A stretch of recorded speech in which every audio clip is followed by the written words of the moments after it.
In this world, there's two kinds of people, my friend. Those with loaded guns, and those who dig.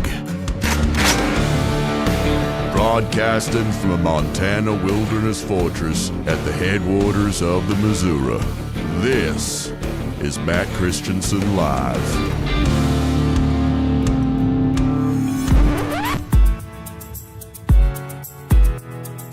As DHS law enforcement officers were conducting a targeted operation in Minneapolis against an illegal alien wanted for violent assault, an individual approached U.S. Border Patrol officers with a 9mm semi-automatic handgun. Wow. The officers, she goes on to say, attempted to disarm the suspect, but the armed suspect violently resisted. Fearing for his life and the lives and safety of fellow officers, an agent fired defensive shots. Medics on scene immediately delivered medical aid to the subject, but was pronounced dead at the scene. Jeez, that's not even cool. Like, why they do that? I'm done being told that our community members are responsible for the vitriol in our streets. So to everyone listening, stand with Minneapolis.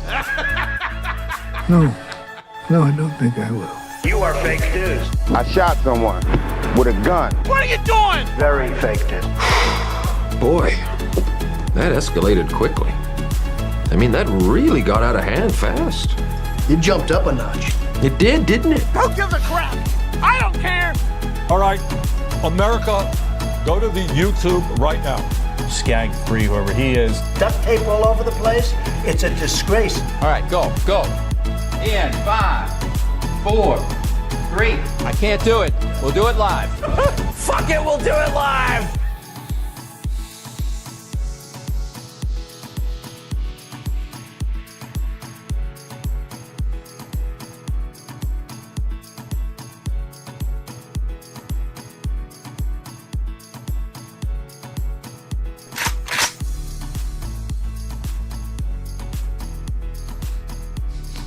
Saddle up, partner.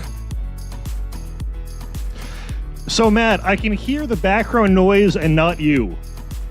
So, and I think the chat is saying no audio. So I think, I'm sorry. All right, so hold on. Hello and welcome to the show. This is Matt Christiansen Live, a proud duct tape production for Sunday, January 25th, 2026. I would have done the intro if, you were still. I'm not done yet. Thank you for tuning in. Right. Sitting shotgun tonight is our friend, highly regarded author, Matt Palumbo. Not Welcome muted. back. Saddle up, Thank partner. you. God, dude, I hit the mute button on my mic just because I like to get my throat cleared before I do the old intro, and I forgot to unpress the big red indicator that lets me know, hey, your mic's not on. The relief when I realized it wasn't my fault was... I will twist it to make it your fault somehow. Just wait. We'll figure it out. We have a show announcement regarding Matt momentarily, and later in the show, my friend Jon Patton from the Gun Collective will join to talk about yet another border agent shooting in Minneapolis this weekend.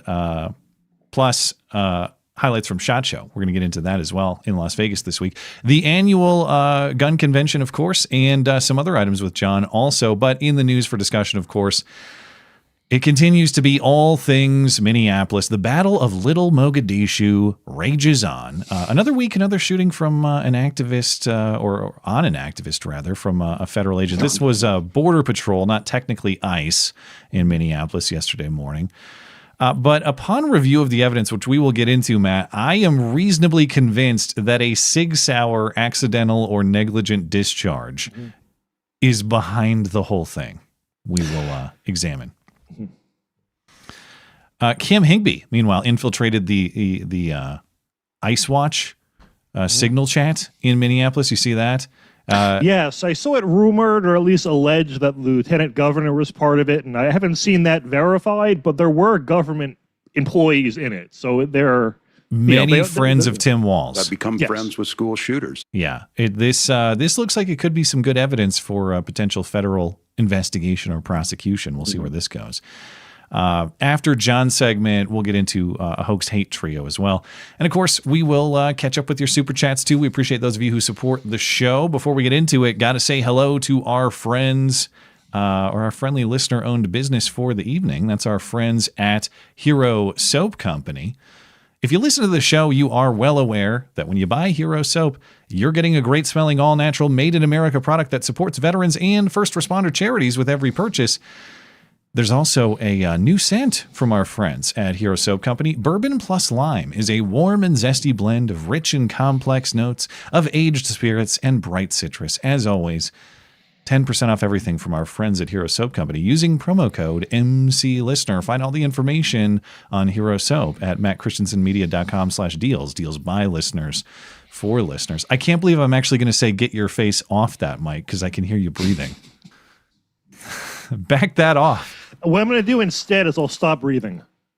We have done some technical adjustments to improve the presence of Matt Palumbo's mic this week. All for nothing.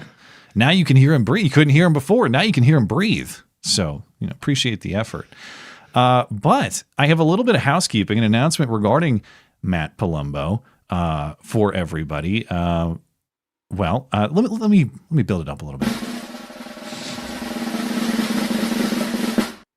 Going forward, the highly regarded Matt Palumbo will be your full-time Sunday shotgun guy. Congratulations, buddy.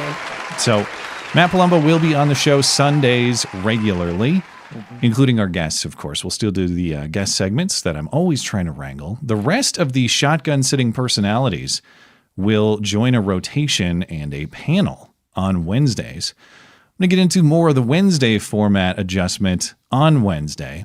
And of course, Matt will sometimes miss Sunday shows. We'll still have other personalities filling in on Sunday occasionally. But Matt will be our regular Sunday guy sitting shotgun on the Sunday production, always here to remind me when my mic is in fact muted. So why did I decide to make an adjustment? Why did I decide to make a little bit of a change here? Well, when the prior iteration of this show stopped a year and change ago, now by design, I didn't want to rely on one person because relying on one person just blew up in my face. And I still don't want to rely on one person completely. I want to have a bench of guys. Well, we'll see. Maybe I can rely on you, Matt Palumbo, other Matt, second Matt. But I want to have a bench of guys that can contribute to the show. And that's important to me. However, the trade-off in how I've structured the show over the last year or so is a little bit of consistency. The best piece or a key piece of the former iteration of the show was consistency, as in when you click that button, you know what you're going to get. Love or hate the personalities, you know what you're going to get when you click that button. When I have it as a little bit of a roll of the dice or randomized, I understand for the listener, it's a little bit of guesswork about who might be on the show. And of course, it's natural that you like this guy, but not that guy. You love this guy, you hate that guy. And if you don't know who's on the show, it's a little bit tougher for the listener. So what I'm trying to do is combine both things here, as in preserve that consistency, preserve that predictability while maintaining the variety, the variability on the Wednesday show. So you know that Wednesday is going to be a little bit more of a wild card, but you know that's what Wednesday is. You know that Sunday is going to be the two Matts hanging out with a guest. So it's more predictable for you, the listener. And I want to emphasize, if you enjoy some of the other perspectives that I've had on this show and that have helped me through the last year or so, they're not going anywhere. They will be Wednesday regulars and occasional Sunday spot duty guys. And I also want to thank the rest of our shotgun personalities. All these guys helped me greatly over the last year. They've all been very supportive as I talk to them about this change, and we just appreciate them very much. We love you. You're very special. So with that, I invite your commentary, Matt. I think you made the right call. Congratulations. Thank you. No, I've been watching you since, I think it must have been 2017. I'm trying to think back to the earliest interaction we had. I think there was one when I was on the Gavin McInnes show with that Ghazi Kodzo guy. I remember talking about that with you back then. Black Hitler, who he did a 180 politically. That's a whole other story. But no, so I thought he went to jail. He went. There was a lot went on with that guy. He's a disaster. But So that was, what, 9 or so years ago. So it's been a while since we've known each other, and I've appreciated you having me on every time I would have a book out. And now you even promote them without me asking, which is I forgot to at the top of the show. Matt Palumbo's highly regarded book, available in the description. Don't buy it. Just review it positively on Amazon. Perfect. I wasn't trying to entice you to say that, by the way. I didn't even realize you didn't. But no, but it's been very cool being part of the show and being one of the revolving guests you've had. So it's obviously a great honor, and I'll try to do my best so this isn't the beginning of the end. If you want to talk shit and rage bait Matt in the chat, you go right ahead, and he will have at you. Oh, I'll angrily respond. Yeah. Also, no, you have to pay a super chat to rage bait me so we can monetize it at least. Oh, okay, all right. Yeah. Well, thank you for considering my revenue stream here and helping build the business. All right. Another update before we get into the news.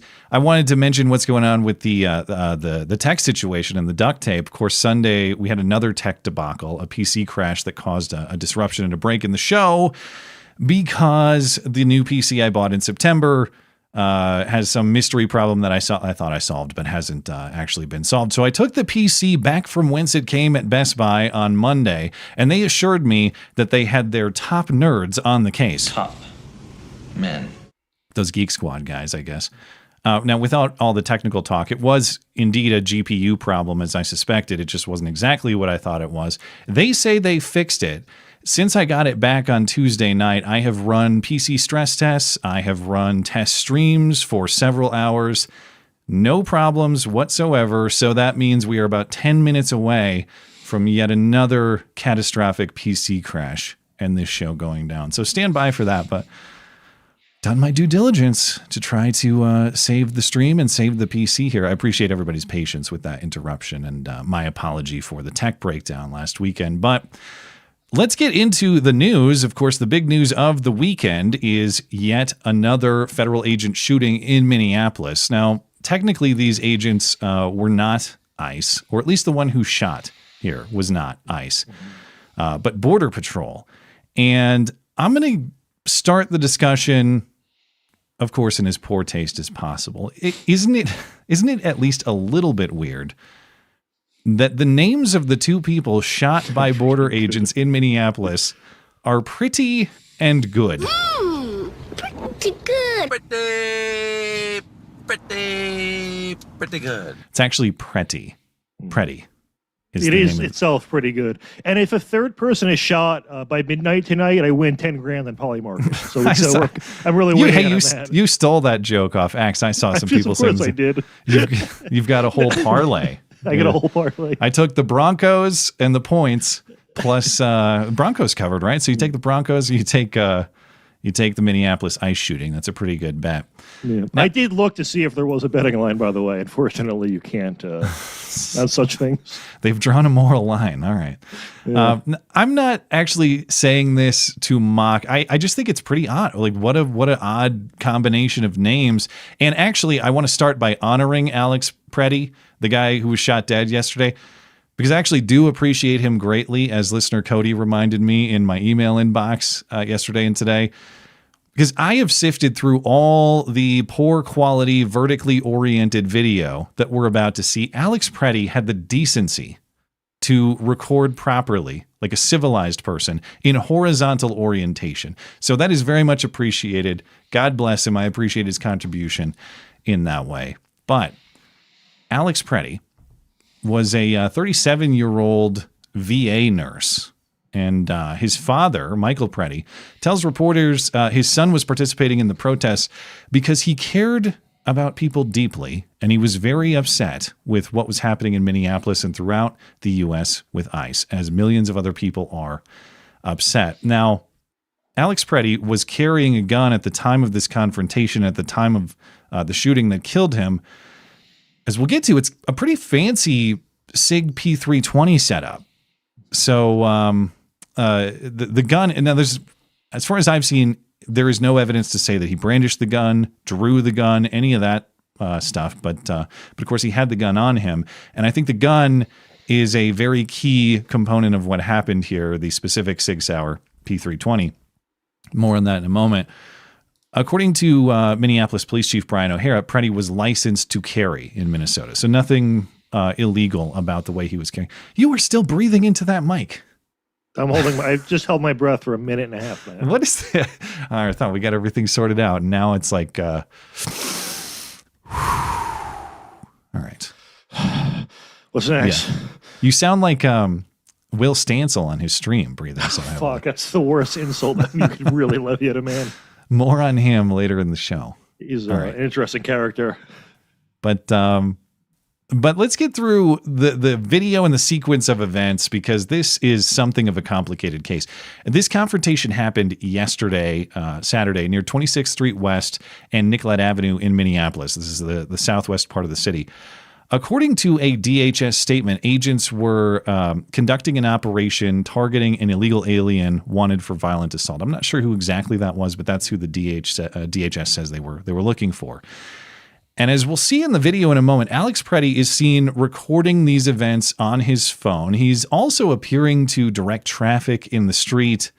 Maybe he's organizing some kind of roadway obstruction, not exactly clear, but he's clearly participating in the resistance against this operation to some extent. There have been claims that he's picking up donuts or something like that. No, he's clearly involved in whatever this protest activity is. And he gets into a physical scuffle with the agents, and it involves two other civilian women. And I don't know if Preddy knew these people, if they were part of his group, or if he was just trying to help these women who were involved. I don't know if they had any prior association. But agents start pepper spraying the three of them, restraining everyone. You can hear agents shout, "Gun, gun, gun," and then there's a sequence of gunshots, and Preddy is dead at the scene. So let's start with the first video angle. This is footage, the first footage that I saw emerge yesterday. It's from inside a building. They're looking at the street outside where this is happening. Now, it's very hard to tell what exactly happens from this angle. And of course, I can't show you the moment of the shooting, and YouTube prefers honk honk sounds to gunshot noises. But this video gives you some sense of the scene. They're doing too much, man, and they keep pushing people, you know?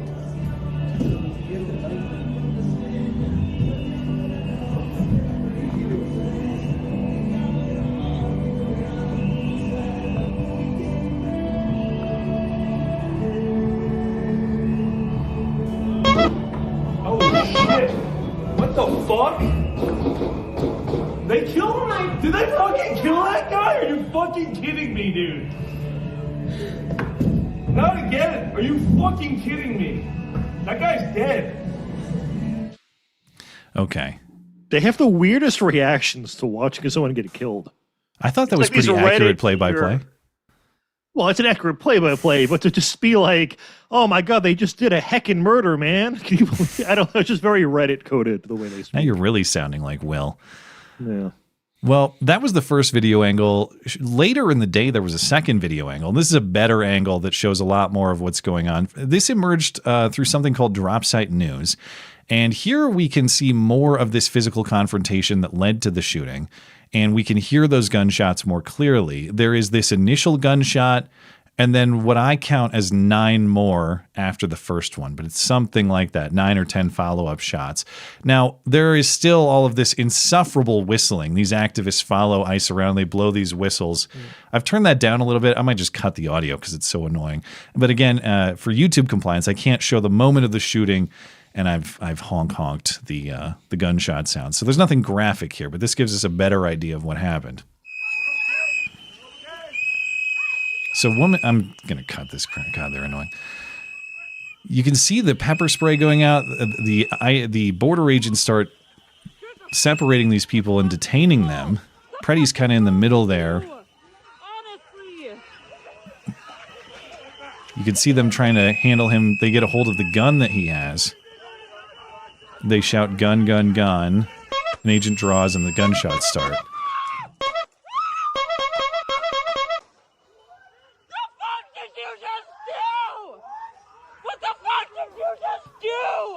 You can hear about 9 or 10 of them. Yeah.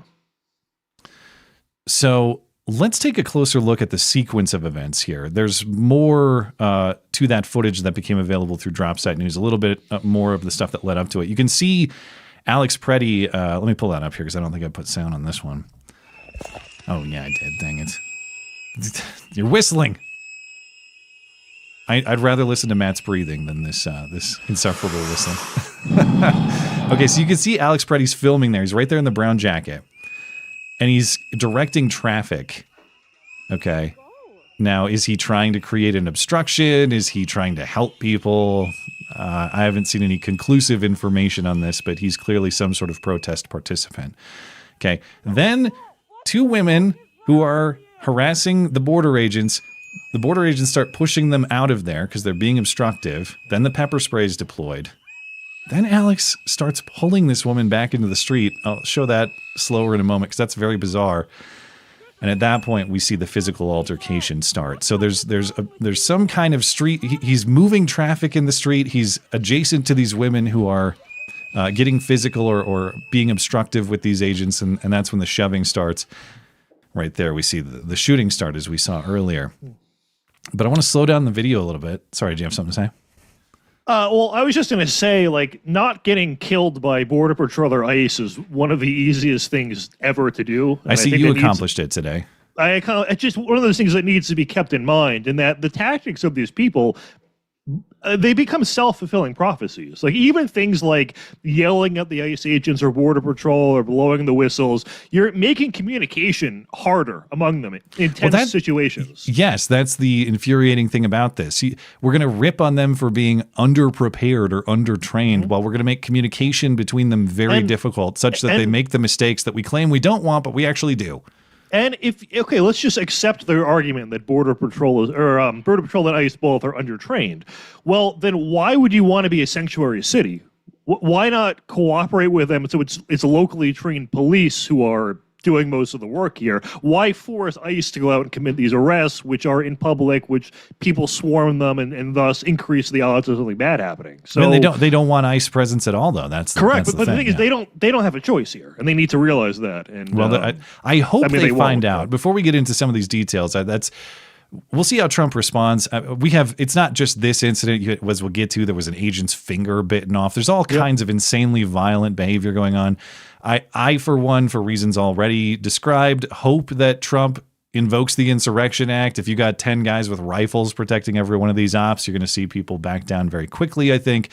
The one thing Trump can't do, for whatever worry you might have about an overwhelming show of force in that way, is to yield to these people, to say, oh, ICE out of Minneapolis, okay, I guess it's gotten too crazy. If he yields an inch, certainly if he surrenders and pulls ICE agents out of the city, it's going to be terrible. But if you cannot allow these people to win and to demonstrate to everybody else in the country, if you just obstruct enough, immigration enforcement will stop. I don't think Trump is going to do that. I'm not saying this to predict that he does, but this is a very serious point here where you have to figure out exactly what your approach is going to be. I hope it's overwhelming force and not trying to be lenient and be nice to get our way out of this. I mean, I guess only 2 ICE shootings, it was, pretty close to suicide by cop. And we're not going to stop. We need to deport tens of millions of people, and we're not going to stop doing that because 2 people died in ways that were easily preventable. If ICE was going around shooting into crowds of people, I would say, all right, maybe we need to reassess how we're training these people or something, but that's not what's happening. And I was seeing liberals, this is the funniest thing, they're trying to make it a Second Amendment issue because we all know they love guns in the Second Amendment. Of course, yeah. And you have a right to carry, especially when legally licensed, like Alex Preddy. Now, I'm not saying you don't, but according to their reasoning. Correct. So I brought up some examples that I thought were amusing, and that in 2024, the Attorney General of Minnesota argued in a legal brief that there's no Second Amendment protection to carry guns at events that involve political speech. Gabrielle Gifford's group put out a tweet honoring Preddy, saying that he was a legal gun owner, and then Giffords did? Yeah. What's the name? Yes. What's the name of her organization? Is it just Giffords? Giffords? Every Whatever. town. It's now just at Giffords. But so the same Twitter said in 2020, guns have no place in public spaces, especially a protest. March for Our Lives put out the Parkland post-Parkland shooting group put out a similar statement as Giffords. They, in a legal filing last year, argued the type of gun that Peretti, what the hell his name is, had was, quote, a threat to society. And then I'll end off with this one. Gavin Newsom said the Trump administration does not believe in the Second Amendment, apparently. 2 years, or in a press conference in 2023, he promoted a bill banning guns basically everywhere in public, including protests, and mocked the idea that there's a right to carry. So these are the people that are now claiming, oh my God, you don't even care about guns. Yeah. Well, and of course, they are trying to make it as though people are treating his possession or carrying of a gun as a death sentence or as a justification for the shooting. That's not at all the case. No, there's Black Panthers there with rifles. They're not getting shot at, and they're open carrying. This the gun's guy, not the issue. Yeah. You can debate the degree to which he did, but he did act obstructively toward the law enforcement operation. I'm not saying based on what I've seen, he deserved to be shot dead, because I think it's a very complicated case as we're about to get to. However, if you go to a place of a law enforcement operation with a gun on you, legally carried or otherwise, and you start physically obstructing, which he did, even if you don't draw the gun or brandish, you are creating a very dangerous situation. We'll see what the investigation reveals, but that's the distinction. It's not the fact that he was carrying a gun. It's that he's physically obstructive with a firearm on him, and that became a very dangerous situation for these agents to navigate and make snap decisions, which I think were forced to be made by potentially a malfunction of the gun. I don't know, but let's get back into what exactly happened here, because I want to start with him and that physical element, because we know, so whatever's going on, you got these two women who are being obstructive with the ICE operation. Then Peretti starts kind of blocking them from pepper spraying the women. Then he starts dragging this woman back into the street. So he's got his arm around this first woman, around her neck. The agent shoves the other woman who was just in the street closer to them. Peretti starts blocking the agent from pepper spraying her. Then this is the part I don't understand at all. He grabs that woman by like her backpack and starts pulling her back toward the street while the agents are trying to remove him from her. I have no idea what he's trying to do here. People have said he's assaulting her. People have said that maybe he's trying to get her back into the street. How do you interpret what the hell he's doing right there? I legitimately have no idea what he was trying to accomplish. So whatever he's doing, he was trying to obstruct, and I don't even know what he was trying to obstruct given the circumstance. I can't figure out what the hell he thought he was doing there, what he was trying to accomplish. But then they get Peretti separated from that woman. They get him on the ground, and you can see an agent right here sees something, hears something that causes him to draw. And this is presumably the agent who then shoots him dead moments after this. But you can see him draw there. And if you listen closely in the video, you can hear at about the same time agents shouting gun, gun, gun right before the shots. And then presumably that's because they've found the gun on Alex Peretti's person. Here's some audio that's adjusted to make them shouting gun, gun, gun a little more audible over that insufferable whistle noise.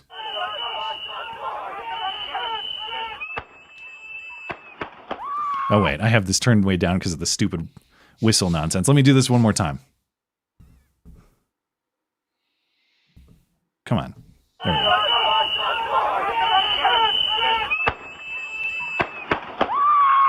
So you can hear gun, gun, gun, shot, shot, shot. Scream. And scream. And so here's the sequence of events as far as we can understand them. You got two women in the street harassing these agents. Peretti is on the street directing traffic. Border agents start pushing those women away, directing them away. It gets physically forceful. Alex Peretti gets physical with the women and then physically blocks the agents. And then he starts dragging one of the women back toward the street for some reason. Border agents then yank Peretti from the woman. They start detaining him. Agents shout gun, gun, gun. One draws his gun. One gunshot goes off. And again, I can't show you this exactly uncensored because YouTube will have my head for it. But if you watch the uncensored video, you'll see it's gun, gun, gun. It's one gunshot. It doesn't appear that Alex Peretti is actually hit by that first shot. He just looks kind of shocked and he's there kind of on one knee. Then the follow-up shots hit him, and it's something like 9 or 10 subsequent shots. So that is where I enter the theory of what exactly that first shot was and what caused it. Who shot first and why? We don't actually know. Again, I've seen no evidence to say that Alex Preddy drew his handgun or shot first intentionally. That's not at all what I'm saying. However, it looks like the first shot happens when the one agent is trying to disarm him. He's carrying his Sig Sauer somewhere on his right hip or maybe kind of behind, like a 5 o'clock position, something like that. There's that one shot. There's some confusion. Preddy doesn't appear to be shot. Then he's taken out by those subsequent shots. And when I saw people responding to this, when it came out that he had a Sig Sauer P320, I thought it was just the memes. I thought everyone was joking around because that gun, of course, has a reputation for exactly this sort of discharge. Breathing. We're gonna have we got new problems to figure out. Why? All right. Calm down, Darth Vader. Anyway. Hey, speaking of memes, can you see this? Yeah. I slimed out another retard. Yeah, I think that's my overall take on the whole issue. This is shameful. No, we could simplify. Do that. Well, that's my TLDR summary. Yeah. Thank you. Sorry. Looking that up disrupted my breathing. I didn't mean to ruin it. Whatever gets the breathing under control. Yeah. Now, at first, I thought it was just a meme. I don't think it's just a meme. I think this is entirely plausible. Now, recall, of course, that the Sig Sauer P320, what Alex Preddy was carrying, has had massive problems with bad discharges. Guns firing when dropped. Guns firing for other accidental reasons. There are over 100 lawsuits against Sig Sauer related to bad discharges from this gun. Ironically, Matt, I'm looking at the Wikipedia and reminding myself of how many different police forces have stopped using it. Guess what police force doesn't use it anymore due to its danger? Immigration and Customs Enforcement. God, that's good. Minneapolis PD might be on the list too. I don't know. Oh, man. It's also banned at many ranges and shooting competitions. So my question is, did the agent accidentally discharge the gun when he grabbed it? Did the gun fall and accidentally discharge? There's some video angles that make it look like maybe the gun actually fell. They're not clear. But we can see the agent who actually disarmed Preddy. And this analysis I found to be pretty interesting from someone called Lander on X. And I'll play through this video a little bit here. It's fast at first. You can see the agent removing the gun from Preddy, and this guy is saying that the slide is back. Now, I find it very difficult to say with certainty that the slide is back based on this video because it's very blurry, and the color kind of matches that guy's pants behind the gun. But let's say that it is back. Let's say that this analysis is correct and the slide is locked back. That would mean either that the gun discharged on its last round, maybe just one in the chamber, I guess, and that was it. Seems unlikely, but maybe. Or it discharged and there was some kind of malfunction that locked the slide back. Or the agent cleared the weapon and locked the slide back at that point in time. Now, all of those are possible. I haven't seen any angle to show the agent clearing it himself. But if the slide is back and this video is correct or the analysis of it is correct, I'm inclined to believe that's because that gun itself discharged. So the theory of the case here would be Alex Preddy didn't draw his weapon. He didn't brandish his weapon. He didn't point his weapon. In detaining him, agents discovered that weapon, and through removing it, it fired accidentally. And that accidental firing confused the other agent. Of course, has his gun drawn because he knows there's a gun present. And at that point, that agent thinks they are, or the other agents think they're taking fire because they've heard a gunshot. And so they return fire. And if that's what happened here, of course, it's very unfortunate. But it is understandable why agents would respond with deadly force in that situation. What do you think of the theory? I mean, that would make the most sense because it doesn't look like he attempted to take a shot at them, despite being a retard overall. I don't think he didn't do the, he didn't, go that far. So that would make the most sense. And it is, it's just crazy to think that this will somehow lead to more people protesting. When logically speaking, you'd think people would think like, well, I might get shots. Maybe I shouldn't risk my life for no reason to help Somalians who want to defraud me. But yeah. I don't know. Very odd. Well, yeah, they'll all be out there. They were out there immediately thereafter. There have been all kinds of riotous activities going on in Minneapolis and the greater Twin Cities area. And, I know you're kind of making a joke about ICE sliming another retard. These are all the technicals, okay? We can talk about whether the deployment of lethal force was legally valid given the facts as we saw them, with the benefit of watching this unfold at a frame-by-frame pace. However, who is responsible for the confrontation? Who is responsible for creating that dangerous situation where snap judgments have to be made with lives on the line? It is the protesters. It is the rioters. It is Alex Preddy, who was there with the deliberate purpose of obstructing this sort of law enforcement, which is legally valid. If you're not there physically obstructing the operation, the confrontation never happens. If these jackasses aren't out there with their whistles, creating a chaotic scene, the incident never happens. These people create the most difficult circumstances possible, making it, as we discussed, all very difficult for these agents even to communicate with each other effectively because you can't hear a damn thing.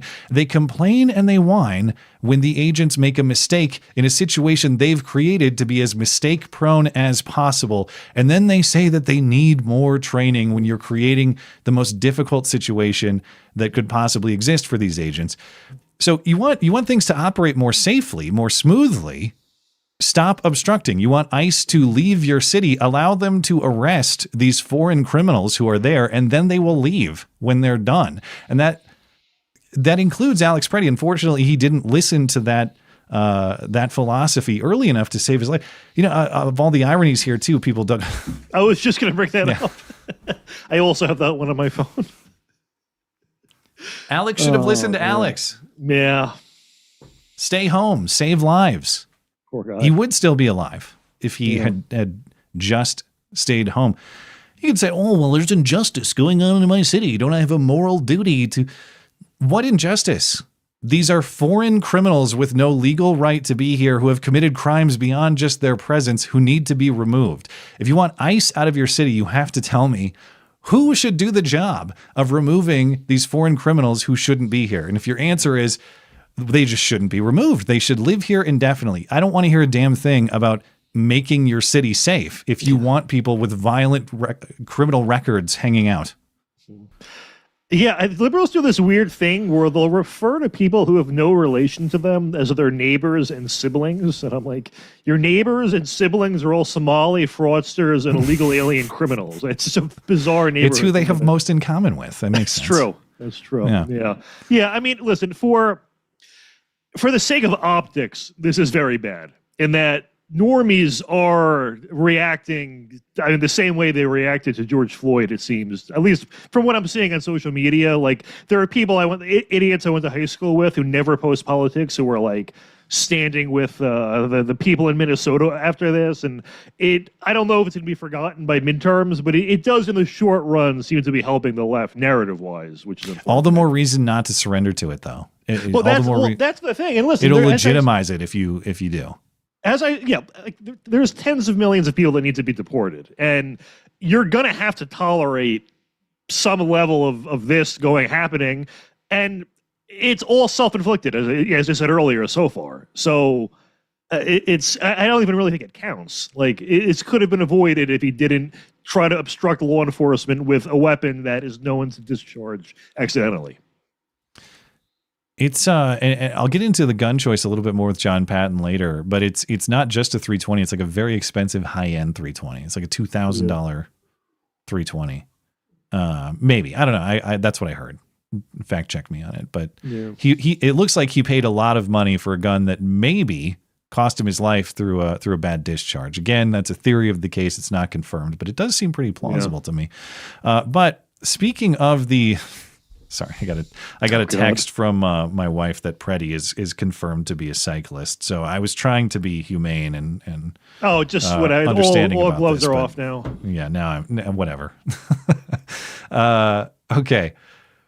Speaking of the obstruction, Cam Higby has given us some understanding of the level of coordination with these anti-ICE activists. Now, we know based on the fact that they deploy these robots so quickly that there's got to be a high level of communication and organization. Last week on the Sunday stream, Matt, we saw a clip from Alpha News of a bunch of software developers at a deli eating lunch who had been mistaken for ICE agents by the mob. Was funny. That was funny. Key part of that story was these guys were confronted by the mob within 15 minutes of arrival at the deli because the mob is so efficient in its communication and its dispatch that they just tell those robots available for programming on demand where to go, and they all show up. They got this very capable rapid response team. And Cam Higby infiltrated what is apparently a Signal group chat coordinating a lot of this activity. It's called Minnesota or Minneapolis Ice Watch. And you can see in the information that he has gathered their coordination and tactics. They have shifts that they work, and they have training to be completed. They should train ICE, really, given how professionally qualified they are in this line of work. But one of those who is an admin in this group, one of the people running this group, is a woman called Amanda Noel Keller or Kohler. She is a campaign strategist, or was a campaign strategist for Tim Walz. She is a friend of Tim Walz. You know what that means. I've become friends with school shooters.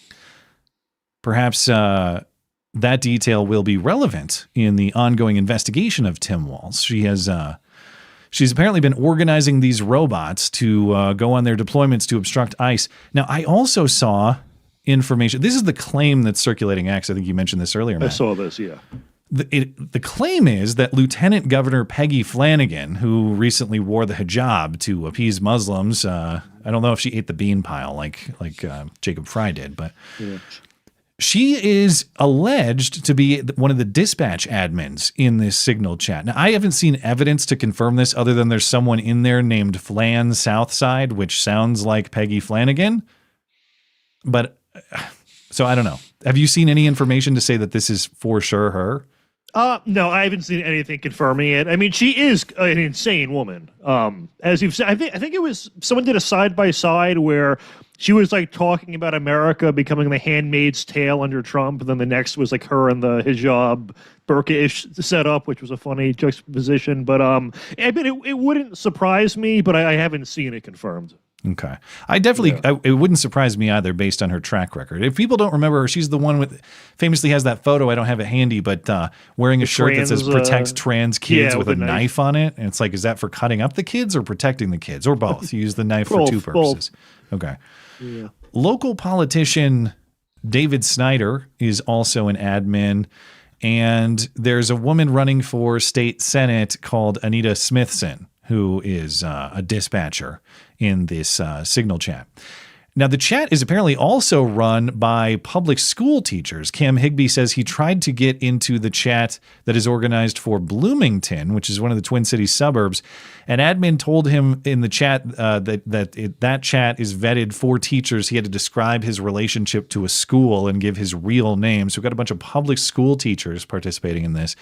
And in case you feel any sympathy about this leak doxing these individuals, first of all, besides deploying the robots to obstruct ICE on behalf of illegal immigrant criminals, the function of this group chat is to dox ICE agents and details about their operations and their tactics. So I don't like doxing and private information and private chat leaks on principle. However, it's there. You have to ask, what is this group organized to do? How would they treat you if they had access to your private communications?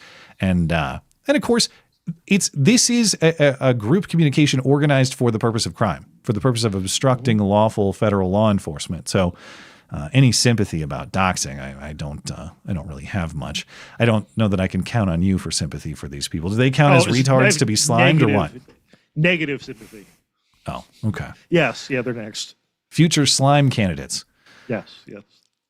Current slime candidates, actually. Yeah. In a separate incident of derangement, apparently a rioter bit off the finger of a Department of Homeland Security agent in Minneapolis.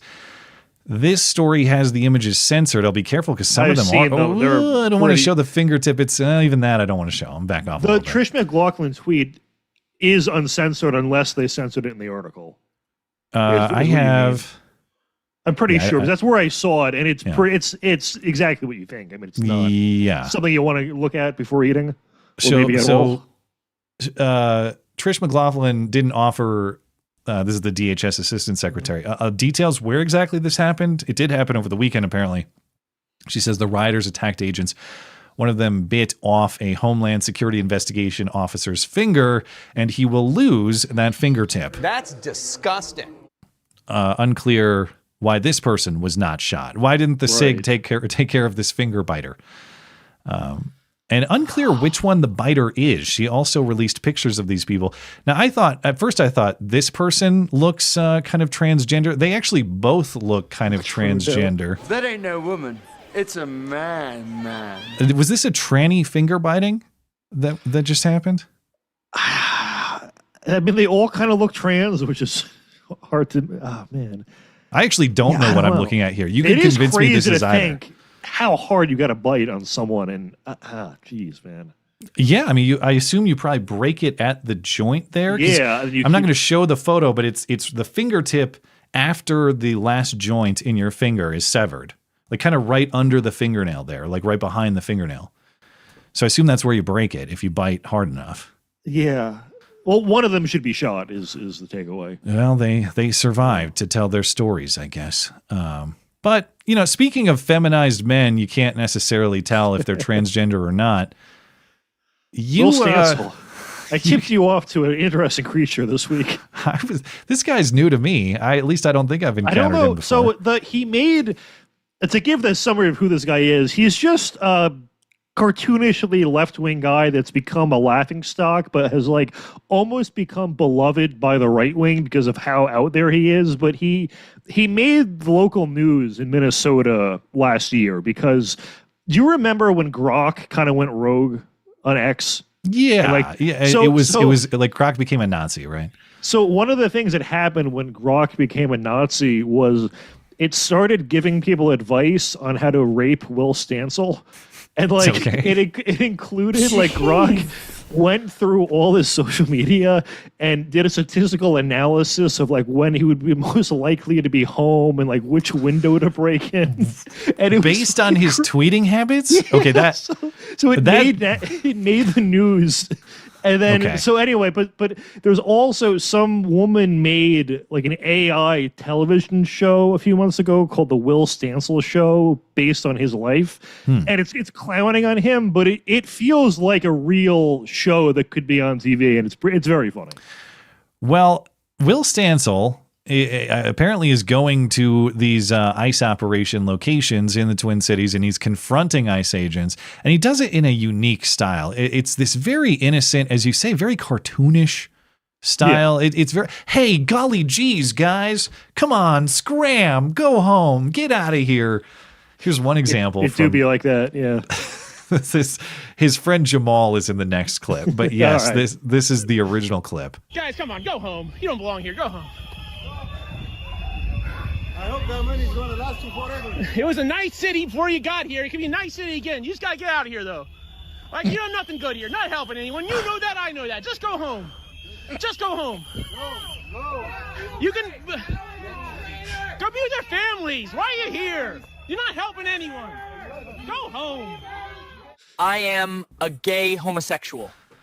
Why doesn't he go home to be with his family? That's great advice. I don't think he has one. Oh. Yeah. He's a male lesbian at 40. That's very rare. Yeah.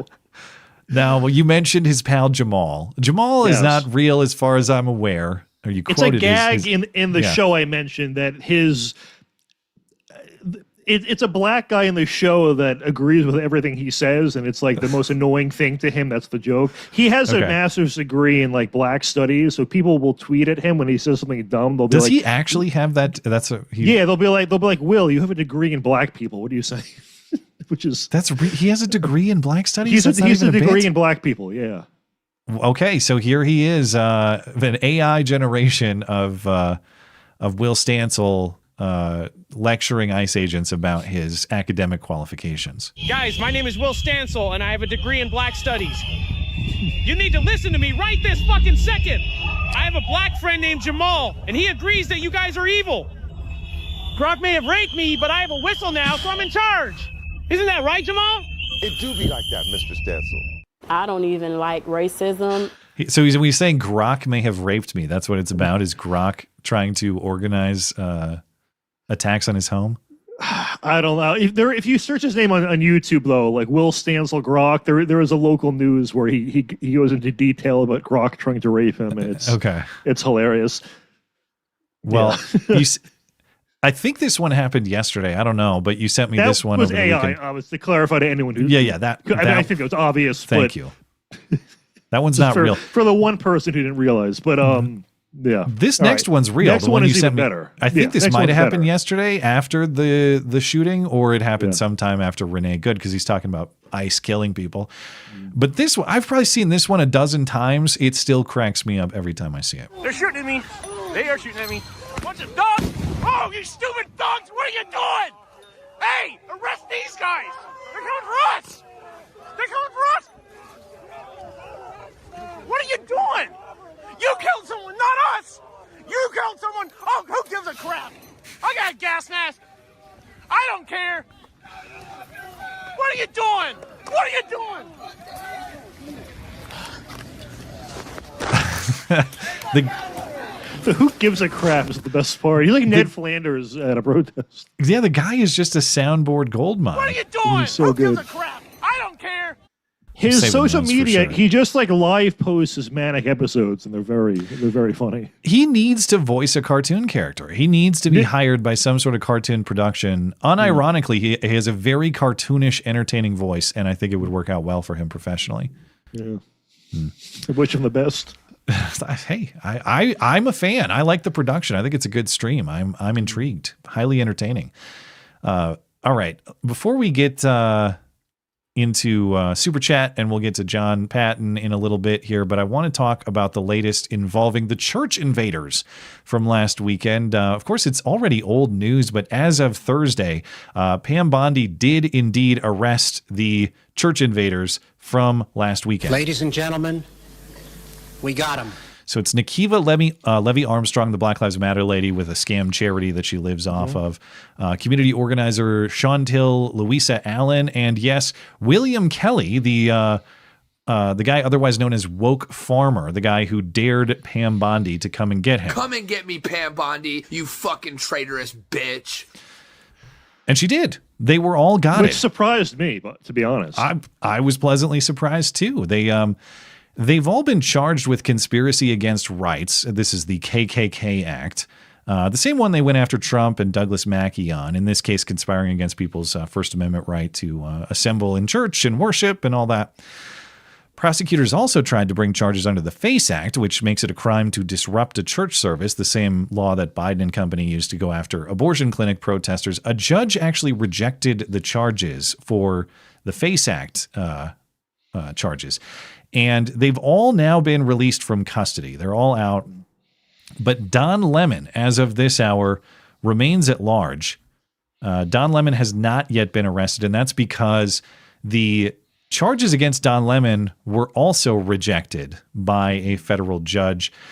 This judge who said, for whatever reason, would not sign off on the arrest warrant for Don Lemon, this is Douglas Micco, rejected the charge for Don Lemon. 4 others included in that rejection of charges as well. And coincidentally, can you believe it? The judge's wife works with she works as an assistant attorney general in Minnesota Attorney General Keith Ellison's office. Of course. So imagine that connection working out for them. The DOJ appealed to the 8th Circuit Court of Appeals to revive these arrest warrants. The appeals court rejected the DOJ's request. 2 of the 3 judges on the panel are Trump appointees. They actually did say there is probable cause to arrest Don Lemon on presumably the same charges, FACE Act, KKK Act. But the DOJ, they said, should go through the usual methods to obtain these arrest warrants. I'm not exactly clear how they're going to do that, like a change of venue or a different judge or something. It appears the DOJ is still working on it. Assistant Attorney General Harmeet Dillon said yesterday to stay tuned. Now, I remain skeptical of Pam Bondi's DOJ and their record of not doing what they say they will do, except for they did make arrests in this case. But they did get those arrests. So in this case, credit where due. Don Lemon, though, is copying William Kelly, woke farmers' tactics. He is daring Pam Bondi to come and get him, too. I stand proud and I stand tall. This is not a victory lap for me because it's not over. They're going to try again and they're going to try again. And guess what? Here I am. Keep trying. That's not going to stop me from being a journalist. You're not going to diminish my voice. Go ahead. Make me into the new Jimmy Kimmel if you want. The new Jimmy Kimmel. They're going to make him into somebody's new best friend for a week in a prison cell. Yeah. He already made himself into the new Jimmy Kimmel by what did he do? He was like inappropriate with a bunch of women at CNN or something. Why did he is that why they ousted got from rid of CNN? him? Didn't he make? I think there was like the week before he got fired or left. Didn't he make a comment like, I think women are in their prime and like before 40? What was the comment? He made a comment that like a CNN viewer would think is sexist, and I think that probably was the beginning of the end for him. Either way, young people. I think it might have been that. I think something wrong. I think that was definitely it. No, either way, I do hope they keep trying again. Although I don't know, when he's kind of saying like, bring it on, I totally get why he has that attitude. Like, I don't know if I would necessarily be afraid of Pam Bondi or Army Dillon if I was them. Well, we'll see if Don Lemon gets taught a lesson sometime this week. Apparently, the DOJ is still pursuing. And before the top of the hour, I did want to get into one of the great, every week we get great narrative attempts at exaggerated narratives or outright lies about what's going on with ICE, particularly in Minnesota. But did you see the claim that ICE just, they arrested a 5-year-old? Yeah. They don't like that 5-year-old illegal alien, and they captured him, and they arrested him, and they put him in prison. Okay. So that was the claim this week. Hillary Clinton amplifying that claim. Oh, look at this poor little boy. His name is what? It's like something Ramos. I forget what the little boy's name is. Jorge Ramos Luis Lopez. Something Rivera. like that. Yeah. And Hillary says, well, enforcing the law is one thing. Terrorizing a population, using children as pawns is another. My heart aches for Liam Ramos and his family. Here was some news reporting earlier this week about a 5-year-old supposedly detained by ICE. A local school district who's sounding alarms, they say, about 4 of their students taken into ICE custody, including a 5-year-old boy who they say was detained with his father in the family's driveway. The district alleges that another adult in the home begged agents to leave the child with them, but that the agents refused. NBC News reached out to DHS about this overnight for comment. They didn't respond to us, but the agency did tell the Washington Post that their policy is to ask parents if they want to be removed with their children or be placed with a person designated by the parent. Okay. Of course, the truth is the opposite. ICE took care of this kid whose parents abandoned him. The boy's father is this guy. What's his name here? It's Adrian Alexander Conejo Arias. Soy ilegal. He's an Ecuadorian who entered the country illegally and was released into the country by the Biden administration. DHS has no record of him or his family entering the country through the Biden era app that's supposed to track you. I guess he didn't use the app. And when ICE arrived to pick him up, he ran away. He left his son behind. He's the one who left his 5-year-old behind. So ICE took care of the kid. They took him to McDonald's. They played his favorite music.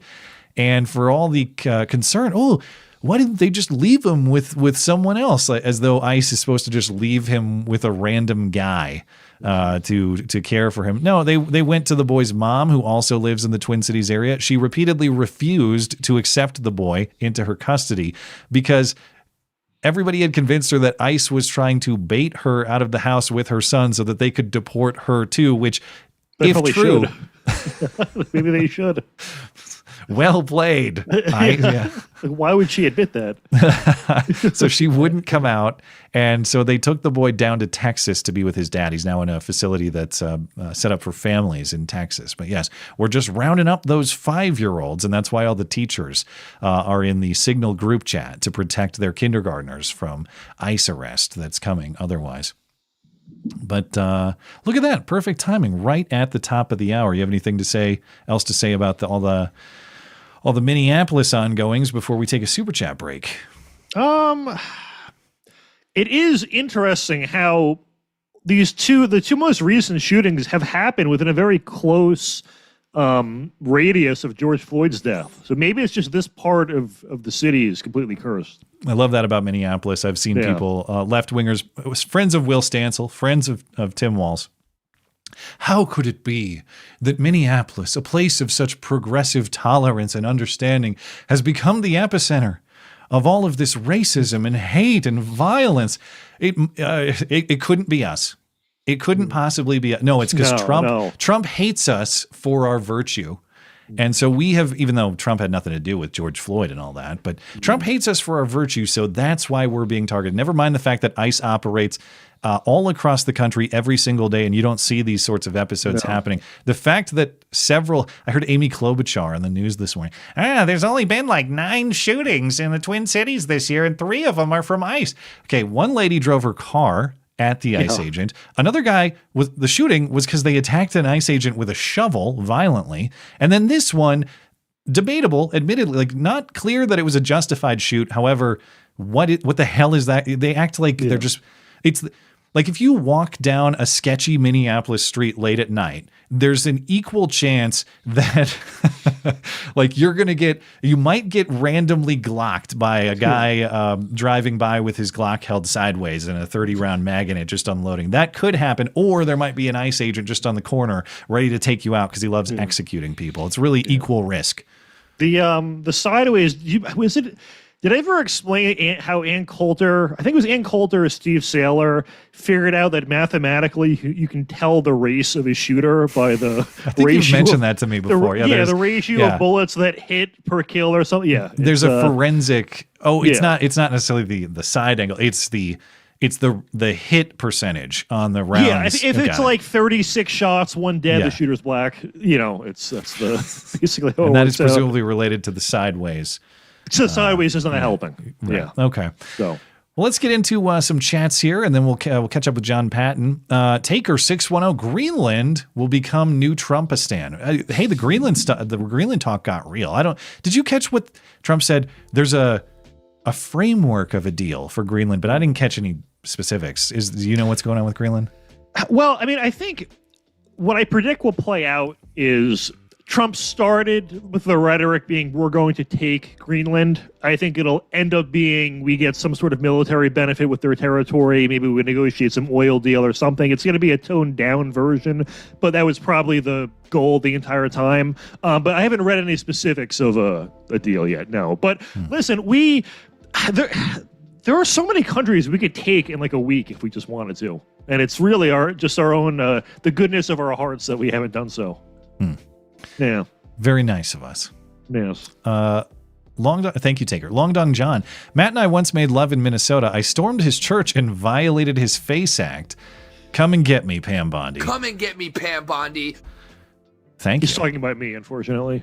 We don't know. That's the beauty. We don't know which Matt the chatters are more gay for. We'll have to find out over time. Lowbrow, this is your friend, right? Lowbrow, the guy who's the South African gentleman. I can never pronounce the name. He's told me before. So my apology, Mr. Lowbrow. I don't mean to spoil the surprise. I'm usually not in favor of such things, but Matt and Matt Gay adopting Tim Walz's mentality on the handicap. Wait. Let me rewind. Matt and Matt Gay adopting Tim Walz's mentally handicapped son to save him from his dad's wrath is very sweet. First of all, thank you for your support for the show. I am not going to be niggardly. Appreciate you. Who's retarded in this chat? Matt. I think he's saying we're adopting Tim Walz's son. Oh, to save him from his dad's wrath. Him from his dad. That would be a very nice gesture of us. Well, we'll consider it. We try to do the right thing around here, you know? Someone needs to save that kid from Tim. Joshy boy. Just a friendly reminder that I, as an other, have stayed out of trouble for nearly all of my life. It's almost as if I know how to obey the law. Congratulations, Joshy. I know that your life is nothing but police officers hunting you on account of your race, but you have survived for quite some time. Takes skill. Long Dong John is back. He asks, does Matt P. know the legend of Nick Gers? Have you heard that name? I know Nicholas Kerr. Correct. That's a different guy. Is this Gurr? This is Nick, Nick, Girz, Girz. I don't have it handy. I talked about him on the Wednesday stream. He emerged this week. He's a swimmer at Ashland University in Ohio. Nick Girz, and he's real. I thought it was fake on Twitter. He's real. I thought this was just a bait to get us to say the N-word, but no, that's hilarious. No. Nick Girz. And speaking of guests, I got to get Nick Girz. I want to hear a recap of his swim season, his entire swim career at Ashland University. You should get him, get Nick Kerr, anyone with that kind of name. You should have like a super panel. Long Dong John says he can't be a co-host if he doesn't. Maybe he can get you an interview. Yeah, that's your first assignment. I do now. Yeah, your first assignment is Nick. He's the one I want on the show. I'm going to write this down. Nick Girz. Burnt toast space girlfriend. These idiot prosecutors, when will they leer? Or protesters, not prosecutors. Sorry, I botched it. Let's start over. These idiot protesters, when will they leer?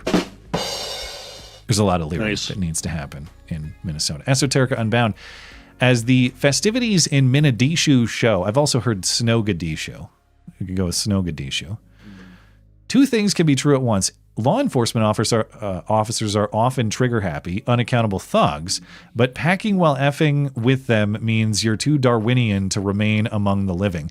And even, I think in retrospect and looking at the frame-by-frame analysis here, was that a justified shoot?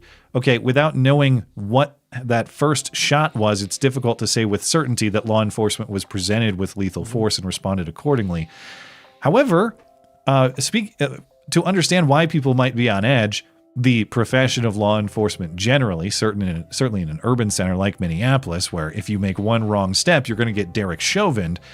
But secondarily, not just being a cop that having these jackasses follow you everywhere you go, not just waiting for you to make a mistake, but trying to prompt you into one, trying to provoke you into one. So, of course, I share concerns about overzealous police forces, aggressive federal police forces. All of that remains on principle, but I think the latter point that you raise here cannot be overstated. If you'd like to avoid the conflict, don't create the conflict in the first place. But that's just it. They want the conflict. The conflict is the intent. It is the design. Oh, why can't you de-escalate? They say as they constantly escalate. And that's their intent. They want a list of martyrs. I mean, that's the way left-wing activism works. You just find one person to make the face of the cause and then elevate them. VV says, just lower your mic from your nose, Matt P. Although I'm appreciating Matt C. raging. I am beyond angry. Joshy boy. I'm not going to lower it then. Joshy boy, I'm now a fan of Will Stancil. I don't care. Who gives a crap?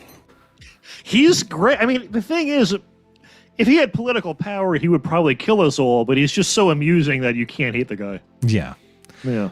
Producer Tim, something important to note, Trump's ICE has been operating for over a year now, so they've been operating in several cities, but the only shootings so far have all been in Minneapolis. I guess I didn't know that. This isn't even an ICE the shovel problem. One? That was in Minneapolis too. Okay. Or like Twin Cities area. I don't know specifically what town, but it's a Minneapolis problem. Yeah, hard to argue. Newbie of Death is back over on Rumble. He says, if you read this... You are gay, LMAO. Guilty as charged, I guess. You are gay. Ginger Ninja. You can still work Frank in on Sundays, right? We don't regard Matt enough to unseat Frank. Sorry, Matt P. It's all good. Good point of clarification. Well, you still do guests, so yes, which we got one coming right up. But Frank is usually on the first Wednesday of each month. I should have clarified. Frank will continue. So I want to do these. I want to make Wednesday. I'll talk more Wednesday about what the Wednesday format will be, because I want to mix in personalities, maybe get it a little more panel oriented, as in not just one-on-one, but we got multiple people participating. And Frank, unless I assume Frank wants to continue. I see no reason why he wouldn't. But yes, Frank will be back, as far as I'm aware, the first Wednesday each month. We'll continue with Frank in his usual slot. Thank you, Ginger Ninja. Yakko 1977. The useful idiots in Congress are threatening a government shutdown over DHS funding. That's right. I heard that. I'm often amazed at the hill these Dems are willing to die on. Shutting down the government to protect illegals. Really, they'll do it. It benefited them in the last elections. Yeah, even though the polling suggested it wasn't working in the Democrats' favor, it's ended up doing that. So they are incentivized. Isn't the deadline the end of the month? As in like a week? I think it's by the end of the week, isn't it? So we get to look forward to that this week. Yeah. Shutting down the government to protect. Remember how they said, last time it was about, at least Republicans claimed it was about health care for illegals, and Democrats denied it. Now it's just going to be, actually, no ICE, illegals should be able to stay here forever. That's going to be their position. Okay. Hiro Sanchiban. Hopefully I'm saying that correctly. Sanichiban. Hiro Sanichiban. Imagine if instead of this S show, border control were controlling the border and Trump shit appointees were arresting NGO people smugglers and shutting down funding to scam daycares. That's the thing is they are controlling the border, but in the other half, yes, I agree. And I find it difficult to navigate the appropriate response to these church arrests. Because on the one hand, look, I appreciate that you finally did something. On the other hand, isn't this like minimally adequate? Isn't this like the lowest hanging fruit possible? I don't want to overly praise it. And I don't think it's going to go. I think probably all these people are not convicted and or stay out of prison. I don't think it's going to be hugely consequential. So it's like, good job, Pam Bondi, relative to the terrible bar you've set yourself previously. Okay. It's an improvement. Friendly neighborhood Fed. Congrats to the other Matt. I hereby petition to officially rename the Sunday show the Matt and Matt Show. I got to do all the branding and show intro. I'll pay some Bangladeshi $5 $12 to redo our branding. Can I get a pretty good in honor of Fed marksmanship? Pretty good. First, I allowed the morally questionable deployment of the Charlie Kirk "You Are Gay" LMAO sounder. Now I'm doing the pretty good one. We have no standards on this show. Ginger Ninja, respectfully, coverage that summed up as we'll talk about everything except for the fact that it was an illegitimate shoot, but oh well. Not a great look, bad shoot. We should call it so. I'm not convinced that it was. It wasn't great. I mean, this was clearly a fuck up, but it was also would have been very easily avoidable. What I'm saying is, had he not interfered. I'll need to see what the investigation shows, but the theory I think happened, which again, I'm not saying I know this happened, based on what I see here, I think Pretty's gun fired first. And I'm not saying he intended to do that, but that looks like what happened to me. And if that is what happened, then you have a situation where these agents think that lethal force is being deployed against them and they shoot. That's not good. I'm not saying he deserved to be shot by the letter of the law or the book, but I'm saying he created the circumstance with his physical obstruction. Then there's some kind of accident that causes people to think lethal force is being deployed against them, and then there's the shot. That's my theory of the case. If it's proven otherwise, then of course I'll call a spade and say it's bad. But right now I'm not convinced that it was in fact bad, legally or morally. It was like a very Final Destination way of going out. It was very highly improbable, but I don't know. When you're in that situation as a cop, I mean, you're going to assume the shot's being taken at you, I presume, and you're going to react, and oh well. Ginger Ninja got slimed out by ice. All right, go ahead. Thank you for commitment to principle, though. I get it. I appreciate that you are not trying to play the team sport here, and you're trying to stay honest. I respect that. Well, listen, listen. It's not really the end of the world to me that people who hate me and are fighting for the rights of people that make this country a worse place got killed. But objectively speaking, it's not like he. I don't think the cop should be charged or anything. I just think, it's the optics are not great. Thank you, Ginger Ninja. Appreciate it. He also says, I forgot Frank was on Wednesday, not Sunday. Well, close enough. We appreciate your support for the show, man. Yeah. All right. I need to, we'll leave the chat there. I'll come back to you at the end of the show. Just circle back with you. I got to get to my segment with Jon Patton. Well, there was one other chat that said my breathing is worse than the ice whistles. Bingo. I'm sorry. Thank you for your contribution. Is it better before we go if I just back up after I'm talking? Yeah, or we can try to figure it out later too. All right. I just didn't want to get in the habit of I don't know, talking from too far a distance. No, I think we got it resolved. Other than what we did to your mic, maybe made the breathing more present. But yeah. Anyway, maybe okay. That's just like a gag on the show. Is there's one problem no matter what gets fixed. What. You never have a perfect show. If my production is going smoothly, the PC crashes and the whole thing is destroyed. That's the way it works. But my guest tonight is Jon Patton from the Gun Collective. There's a big snowstorm in his neck of the woods and Matt's neck of the woods. He's in Pennsylvania. So we recorded earlier today instead of having him join live. We get more into the Minneapolis shooting, highlights from SHOT Show. Segment's about 31 minutes. See you on the other side. Stand back and stand by.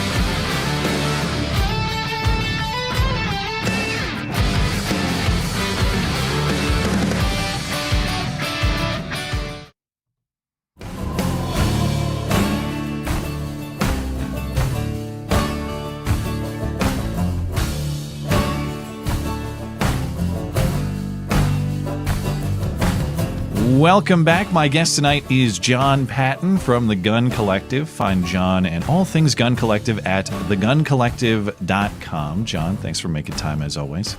Thanks for having me back as always.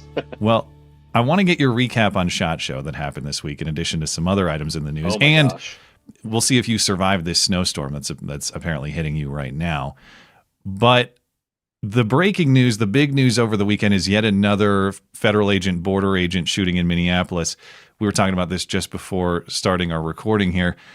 This looks like it might be an incident of SIG doing SIG things. And this is not confirmed, of course. We don't know for sure this is what happened. But I think it's certainly possible that there was yet another Sig Sauer P320 discharge in play. And I'm going to show you a little bit of footage here. I know it's not the highest quality, but this is slowed down. We never have totally great footage of something horrible. I don't understand. It's like it's 2026, as the activists say. It's the current year. All right, every single phone has super high res cameras, and yet it's like you get 240p video off everything. But we had 8 billion angles of Charlie Kirk getting shot. And there's still all kinds of theories on what actually happened. Yeah. But this breakdown here on X from a guy named Lander, I found to be pretty compelling as I'm looking at this. And this is an angle that's kind of behind. You can't see the guy who's being detained here. So we're looking at his butt. Let me turn off the audio because they're blowing their stupid whistles all the time. It's really annoying. You don't need sound, really. But you can see here, it'll slow down. What you see is the guy in the gray there running away from the scene right as the guy is shot. And he's saying... This is a 320. We know it's a 320 that was taken off the guy. So that's the perp's gun? Yes. Okay. And he is suggesting, this analyst here, that the slide is back as the agent is removing the gun from the scene, which it's very hard to tell for me in this scene if the slide is indeed back, maybe. But it's possible. It's very hard to confirm that. I mean, if you look when he first enters the frame there, it looks like it might be. Like right there, it kind of looks like it might be, but it's blending in with all the surroundings. The lighting's trash, and we're filming this from 8 miles away for some reason. Yeah, but let's operate within the theory that this is possible. It's unclear who took the first shot. The sequence of events is a little bit uncertain, but based on what I've seen, I think it's certainly possible that there was an accidental or negligent SIG discharge that explains what happened here, and I'm curious what you think about that possibility. I'm scared for SIG that this is possible. They have been beating the drum, of course, that there have been no accidental discharges and their guns are totally safe and yada, yada, yada. And I just don't necessarily buy that it's 100% that way. I don't think it's 100% one way or the other. I think there are probably some nonsense cases and there are probably some legitimate cases. And the fact that this might be possible that the gun did ND or that someone, potentially pulled the trigger as they're disarming the guy and it looks like it might be an ND. Like the fact that you can put any of the issue here on SIG is bad for them. It's really bad for them. And they are guaranteed combing that video, combing any footage, any files that they can get their hands on to try and verify if it is or is not them. I forgot to show you the gun too. We do have confirmation of what it is. We've seen this from DHS. That's in the an White aluminum House. frame. Well, see Look at that. I don't know my P320s, but people are saying this is a high-end, expensive one. I assume you would probably be able to identify, what kind of potentially Gucci SIG we're looking at here. It looks like it has the aluminum grip on it with the panels on the side. I don't know, the way you can swap stuff around. We don't know exactly what model that is, but that's got the flat trigger, the X trigger. It's got the aluminum grip with the side panels. It's got a magwell on it. It's got a big old optic on it. It's got a threaded barrel too. I don't know exactly what model it is, but that guy was not planning on losing that gun. That's for sure. He was not planning on getting disarmed. And just so I understand, I know we've talked about the P320 issue before, but that's really true across all variants of the gun, or is it specific to certain builds of it? Depends on who you ask. Okay. The claim is that it, like, even the military guns are susceptible to this, all those M17s. I haven't seen hard proof that it's, this model, they fixed it, whatever. I haven't seen any concrete proof. I own one 320. It has never given me issues, but I don't trust it. And that's the problem that SIG has with the 320.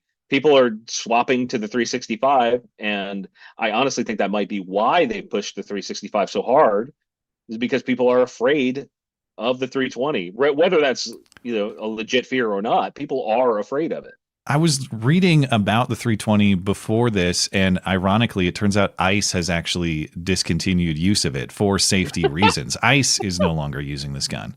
Departments all over the country have discontinued it. Yeah, because of this fear. Again, legit or not, I don't know, and I don't think we'll ever get a clear picture of whether it's true.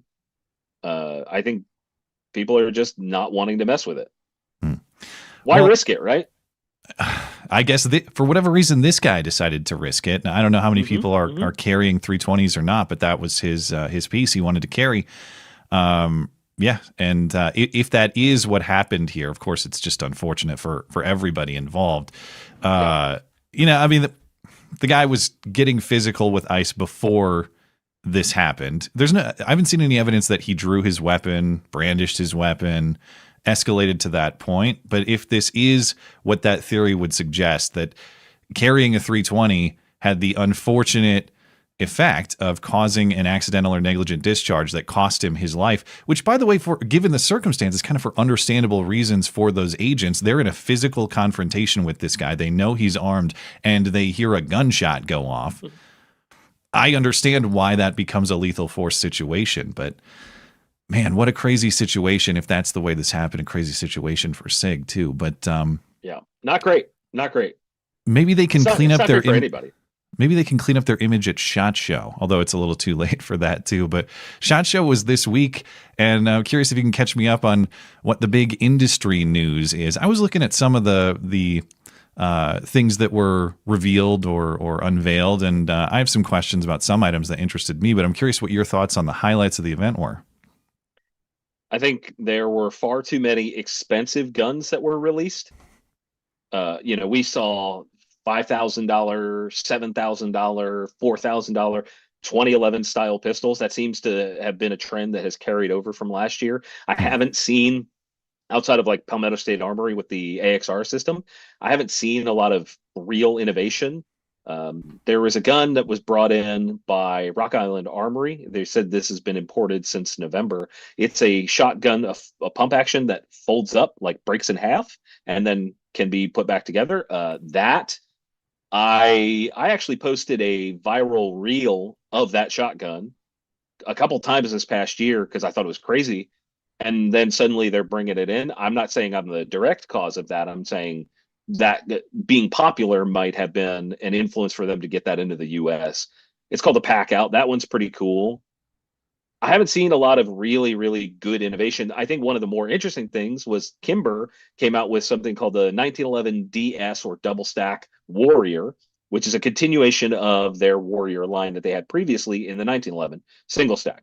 Well, now they've got, I think it's 4 or 5 different models, including a long slide 10 mil that is actually affordable in terms of 2011s in that vein.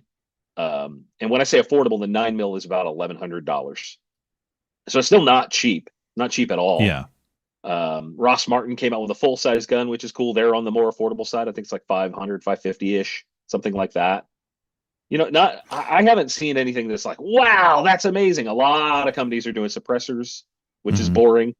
But it is, you know, I'm finally thinking about getting in the market now that they've removed the tax stamp cost. Sure. Maybe Yeah, I haven't purchased to date still, but maybe this will be the year for me. But as far as the affordability, is it just a function of inflation, or are they going to more premium components? Or especially in a time when people are having a tough time affording things, you know, one of the reasons I don't buy a lot of gun stuff lately is I've just got costs for my family. I don't have fun money in that way. So you'd think the trend would be the opposite, at least try to make things as budget friendly as possible. But why do you think the industry appears to be trending the other way?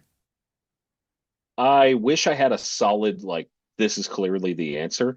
I think it's a combination of people trying to innovate and then going so far into unaffordability, you know, like the Ride Out Arsenal Dragon, crazy gun, crazy cool, really neat, very expensive.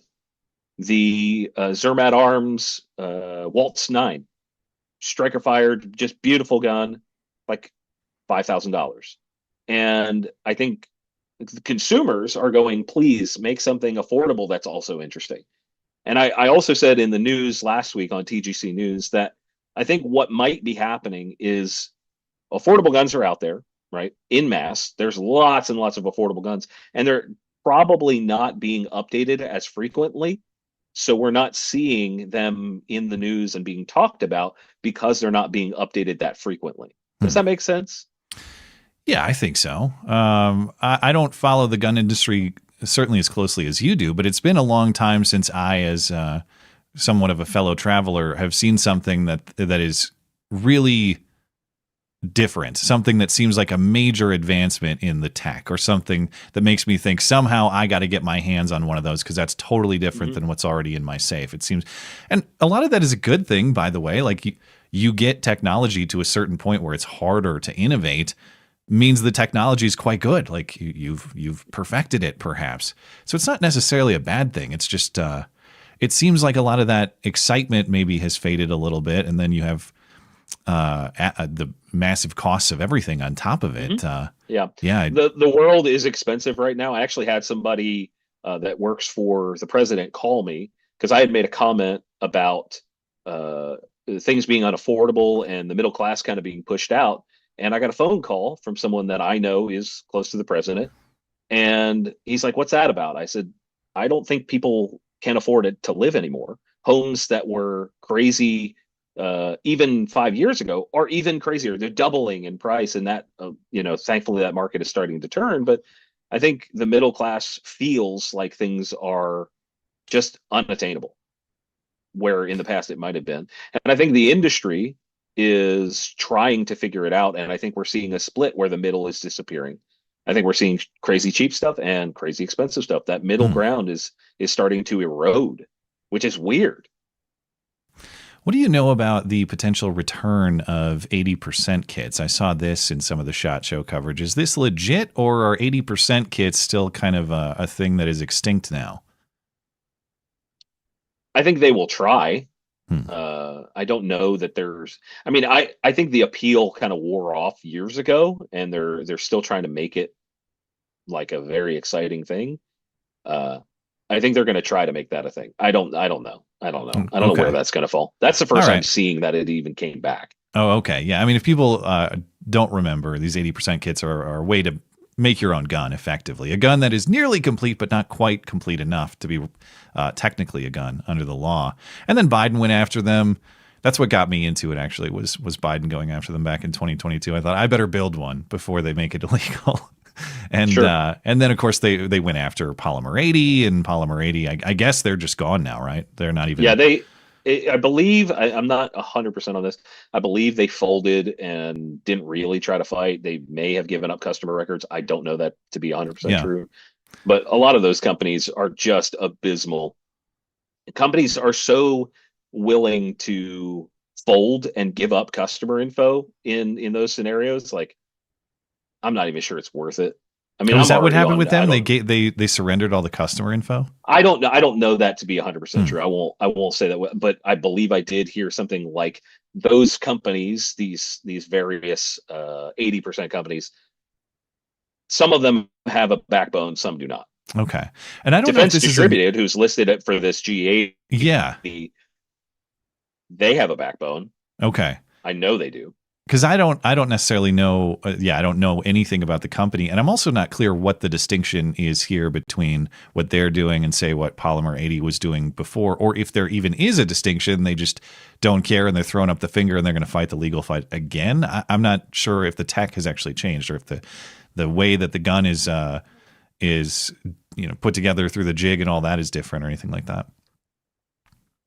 But anyway, anything that helps people build their own guns.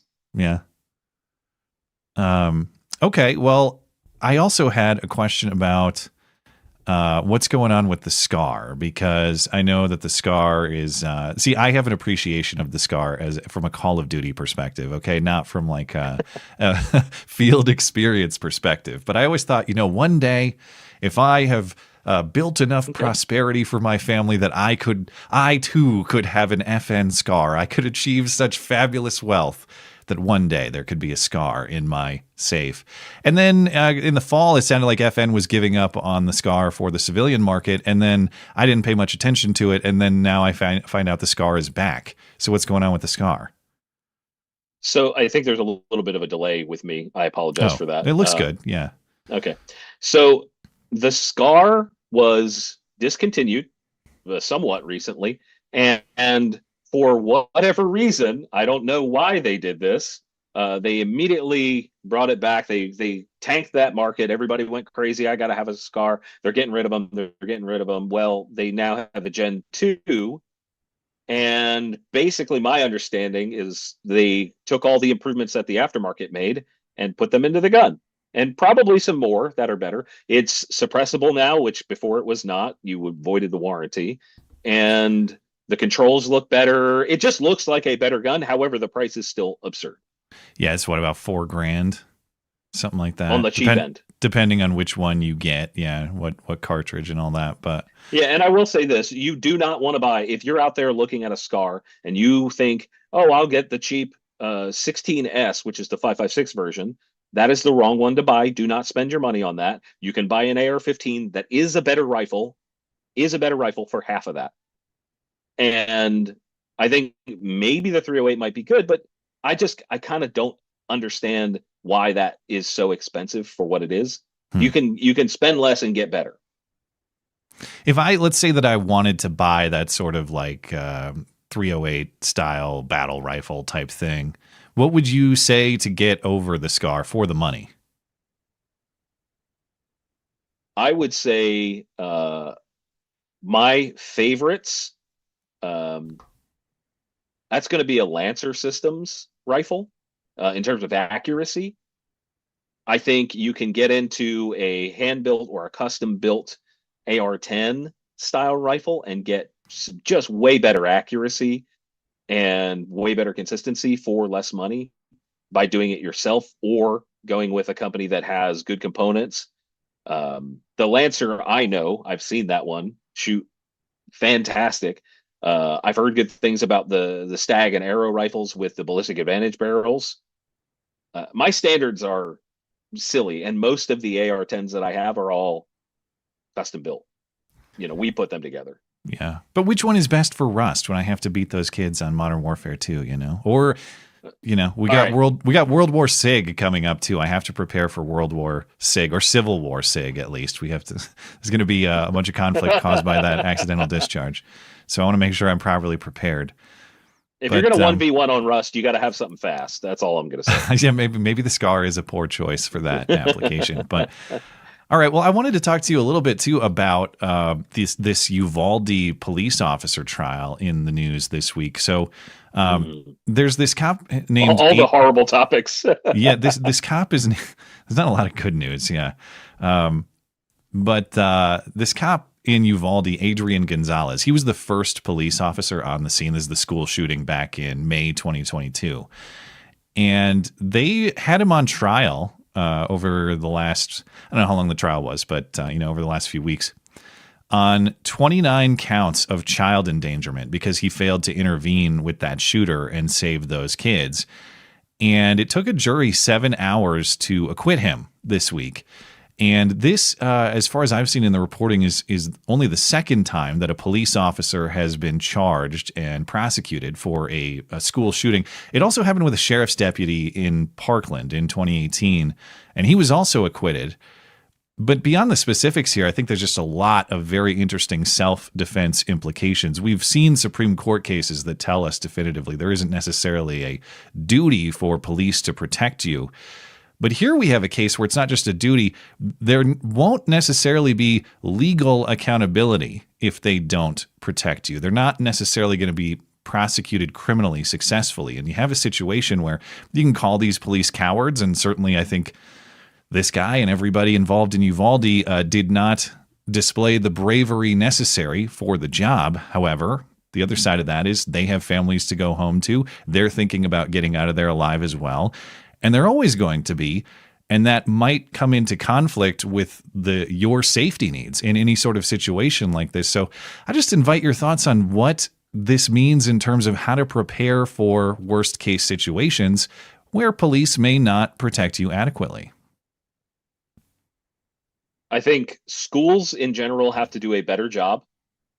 I don't know. Was this guy an actual police officer or was he a school resource guy? I believe he was a Uvalde police officer, but don't quote me on it. I'm sure it says it somewhere in here. But yeah, I'm not sure his police force exactly. It does reference him as an officer, but it doesn't necessarily say. So if he's a police officer and he didn't do that, I think he should be strung up. I think that's horrendous. Like, you do not become a police officer to stand outside while someone is murdering children and get away with it. Like, the community should oust that. Like, I don't know what can be done legally. Obviously, he's been acquitted, but this is such a bad call.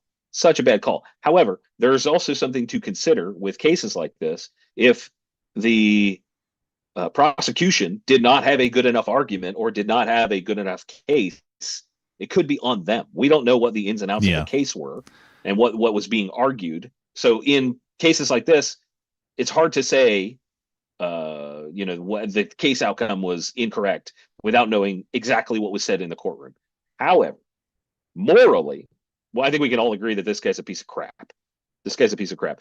I also think, when we take this to a larger self-defense implication sort of thing, no one is coming to save you. Be ready. That's it. Like, be ready to defend yourself, your family, your children, etc. Because if you're not, the police are clearly not interested in doing it. Yeah, and that's nationwide, true. They're just not going to do it. That's true for you and your family. It's true for any organization you might be a participant in, whether it's your school or your church. We had a caller on Wednesday. I'm sure you probably saw the church invader stuff in Minneapolis over last weekend. And we had a caller talking about just how amazing it is that they just walked in there to start shouting unobstructed in the way that they did. And I'm thinking, man, if I'm in my church, first of all, I know my church has a security plan. Okay, so that's not going to happen. You're not just going to march in there shouting in that way without some kind of confrontation. But I also found it amazing that it doesn't appear that anybody in the congregation tried to intervene. I guess what I'm saying is I'm surprised none of them got shot, because if someone comes into my church just shouting like a maniac, I have no idea what they're about to do. I don't know that I'm just going to sit there passively and see what happens in such a situation. So it's you got to prepare for yourself and your family, of course, like you're saying, but any place where you gather with a lot of people, you got to think, if you're not going to step up to be a part of that security, you got to know for sure that there is a good plan in place. Otherwise, if they had worse intent than just shaking their fists and shouting, like it shouldn't be that easy to just walk into a place and take control of it in the way that they did.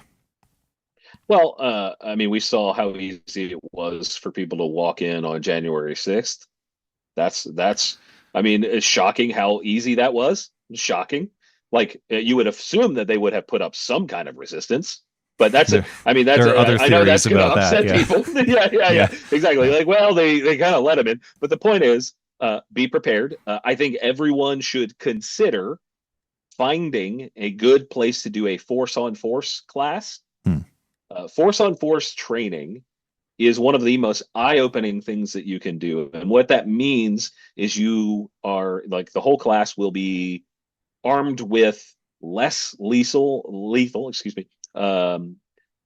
UTM or simunition type ammo, right? In these practice pistols. And you're presented with scenarios. The place I go to is in Indiana. It's in Muncie, Indiana. It's called MTAC, Midwest Threat Assessment Center. And there are places all over the country, but force on force training where you are literally being told to point a gun at somebody and pull the trigger. That's the way to learn what you are capable of.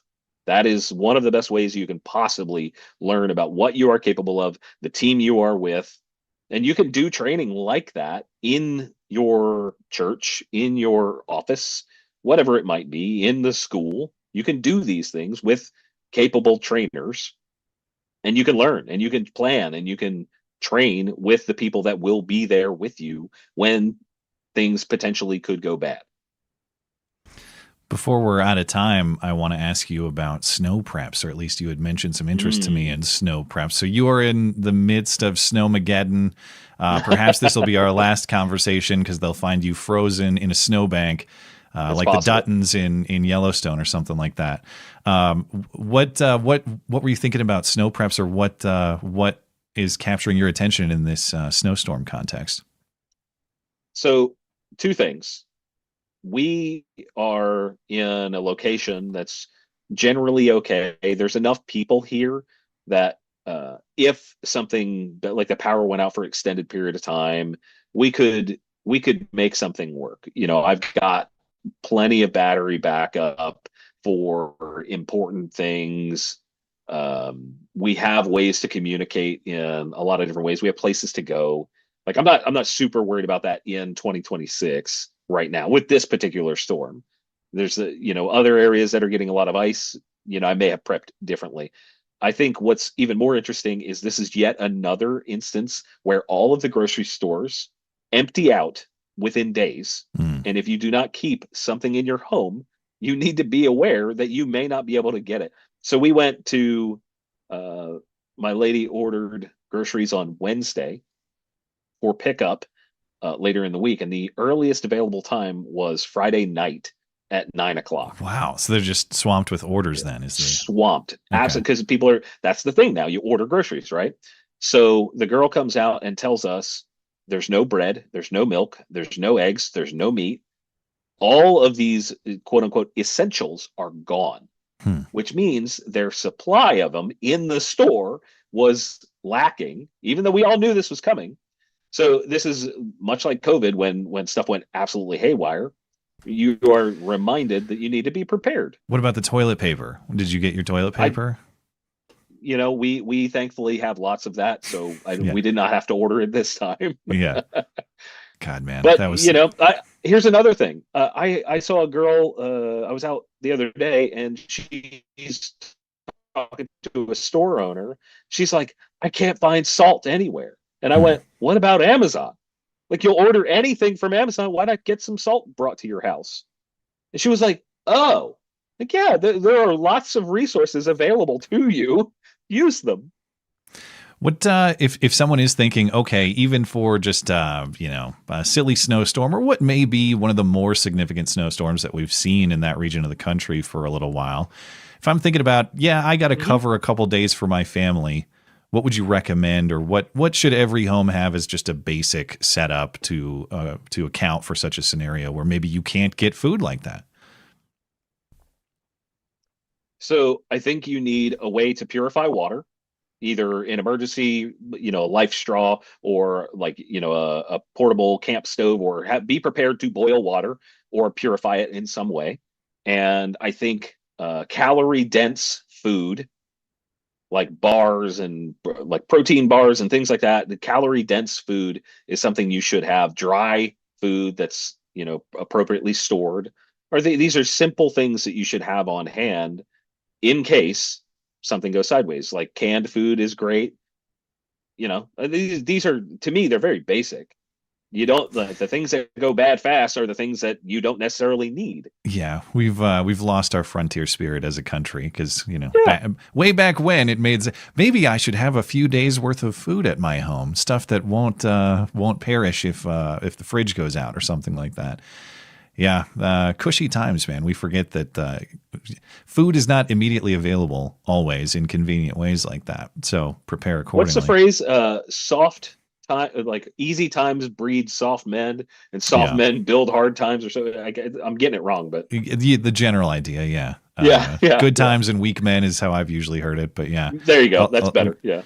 A lot of weak men problems going on for sure, but that is my guest, Jon Patton from the Gun Collective. You can find Jon and the Gun Collective at theguncollective.com. Gun industry news, reviews, everything else in the gun world. Jon is your man. Jon, is there anything else you'd like to promote? I would love for people to stay tuned for GunCon this year. GunCon is back. It's going to be at the end of June, June 17th to the 20th in Niles, Ohio. Stay tuned. There's going to be amazing brands there. Lots of stuff to see. Lots of stuff being released. I'm already being told about new products coming out in June at GunCon. Anybody is welcome to buy a ticket. Tickets are available now? No, they will be available in March. And where do people find them? Guncon.net. Stay tuned. If you subscribe to the channel, I talk about it all the time. So there you go. Just head on over to the Gun Collective and hit subscribe, and you will be caught up with all things related to GunCon as well. All right, man. Well, I appreciate your time. Thank you for stopping by, and Godspeed with that snowstorm. Thank you, brother. Appreciate you.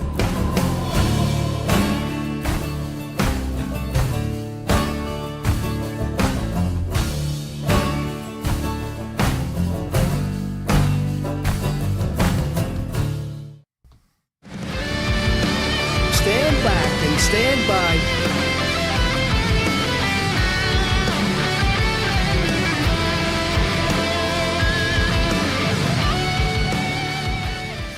Thanks again to my guest, Jon Patton. Find the links to the Gun Collective and GunCon in the description. Theguncollective.com, guncon.net. I want to recognize my performance for properly unmuting my mic after that break. Congratulations, butthead. I don't want to spoil anything, Matt, but I thought I heard something over my headphones. Yeah. Are you preparing a bit? No, what do you mean? Oh, we'll get you your own soundboard if you want to do a Darth Vader breathing bit. Anyway. Well, yeah. Thank you for thinking cleverly in our time away there. Much appreciated. Thanks for giving me a time to throw it in there. Anyway. I thought that's what you're doing. It's like, is this dude prepping a Darth Vader thing before we come back? All right. Whatever. Yeah. Anyway, I'll get my own soundboard next week. I have to decide if I want dueling soundboards. Frank has tried that on me before, and oh boy, that could become... We could just do a whole show of button pressing, I am a gay homosexual. I'm sure it would be delightful listening. Probably less breathing in it, though, unless you hit that Vader button a million times. True. Yeah. All right, it's time for Hoax Hate. And now, the nobody saw it happen, but it's totally a product of Trump's America hoax hate crime of the week. Ah, shit, it's backwards. You think they'll notice? Did you see this crazy Somali woman this week? Yeah, if this is not a hoax, I support ICE more. I don't even know. We'll get to her commentary about the popular Somali dietary choices or dishes in a moment, but of course we're not that clip. Yeah, I don't even understand. But okay, of course we're not going to escape Minneapolis. We're not going to escape Minnesota. We're going to stay there because this week a Somali woman claims that she was kidnapped by ICE, and not just kidnapped, but she was racially accosted too. So this is 23-year-old Nasra Ahmed. She says she was detained by ICE for 2 days. She spent 2 days in jail after asking. I'm not clear what this Can you help me interpret this? The incident happened, according to cell phone video, which I haven't seen, but in the reporting here, they say there's video. Detained by federal agents at what appears to be a parking lot of an apartment complex. Okay, that makes sense. This is the part I don't understand. She says the agents were following two Somali men when she asked them to hold a door open for her. So agents are following Somali men, and she's just passing by, I guess, and she asks the agents to hold a door for her, I think. How do you interpret that? I guess it doesn't So really matter. were they walking into a building at these guys, and then she asked, is that what it's supposed to be picturing? I think I'm probably getting lost in the specifics here because it doesn't really matter. She's just trying to make it sound like they had some sort of innocent encounter in passing when she almost assuredly was obstructing them. But she says they became so enraged with her behavior that they pulled the full Shiloh Hendrix. They dropped the N-word. Fuck you, nigger. And then she was apprehended and treated so brutally that she has a concussion and a bandage on her face. ICE came, they came out of their cars, they asked me to see my ID. And while they were asking me to see the ID, they just decided it was nice to be racist and say really nasty things to me. And that man, he called me the N-word, and he called me that, and then he arrested me. They arrested me. It was multiple people. They used a lot of force to arrest me. I actually got you can tell because of the Band-Aids. That was healing while I was in jail. But they pushed me hard. They used a lot of violence. My body still hurts. I got a concussion. It's really hard for me to speak because of that concussion. That's why. That's why she's making no sense. Clearly, the concussion. Of course. But the best part of that press conference is coming up very shortly. Yeah, really, it doesn't matter. Who cares what led to the encounter? We care a lot more about what she has to say about what her eating habits are. But, okay, again, the reporting says there's video. I haven't seen the video. I'd like to see the video. It must be out there somewhere. But it sounds like this was not just something in passing, at least according to DHS's version of the story. We had Homeland Security Secretary Kristi Noem release a statement in response to media inquiry, and she implicitly said that Ahmed was obstructing these agents or otherwise physically involved with them. Secretary Noem has been clear. Anyone, including U.S. citizens, who, as far as I understand this woman is, anyone who assaults law enforcement will be prosecuted to the full extent of the law. Assaulting law enforcement is a felony and a federal crime. So that implicitly is the allegation against her. The only way this would make sense is if she was pro-ICE and would never, ever be expected to be arrested herself. So she was politely asking them to hold the door while they were clearly going to go arrest two other Somalis, which in reality, they all protect each other. We know that there's just no way it was not anything other than obstruction. And then the marks on her head, there's like a 90% chance that's just domestic abuse anyway. So, well, of all the low effort hoaxes, I'm pretty sure anybody can simply place a Band-Aid on their skull. As well, yeah. I didn't see any kind of anything swelling. I didn't see any kind of bruising. Anyway, as you mentioned, as part of her press conference, Ahmed also has a very bizarre story about how being Somali in America is just like that famous combination of bananas and rice. I'm proud to say that I stood up for what is right. And many people are saying, including my family and friends, that I will go down in history. I'm Somali. I'm proud to be Somali. To me, being Somali isn't just eating bananas with rice. It's a lot. It's like it's an interesting thing. It's very hard to describe what it means to be Somali and what it means to be American, but it's like a cultural fusion. It's kind of like the bananas and rice. You know, people don't really see, like, you know, it's you know, people don't think, oh, you can eat bananas with rice, but that's what it's like to be Somali and American. It's like that combination of banana and rice, but you're gonna get what I mean. So no, I'm not. I don't. The combination has never occurred to me at once. Got kidnapped by ICE. What the is this? The 68 IQ might be optimistic. The thing about bananas and rice, Matt, is it's kind of like bananas and rice when you think about it. It's really how I'd say. The fusion of the combination of 1 part banana, 1 part rice, and when you combine them, you don't think they go together, but they do.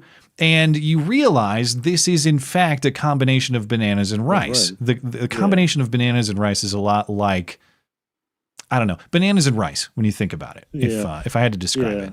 The color blue, it looks like the color blue.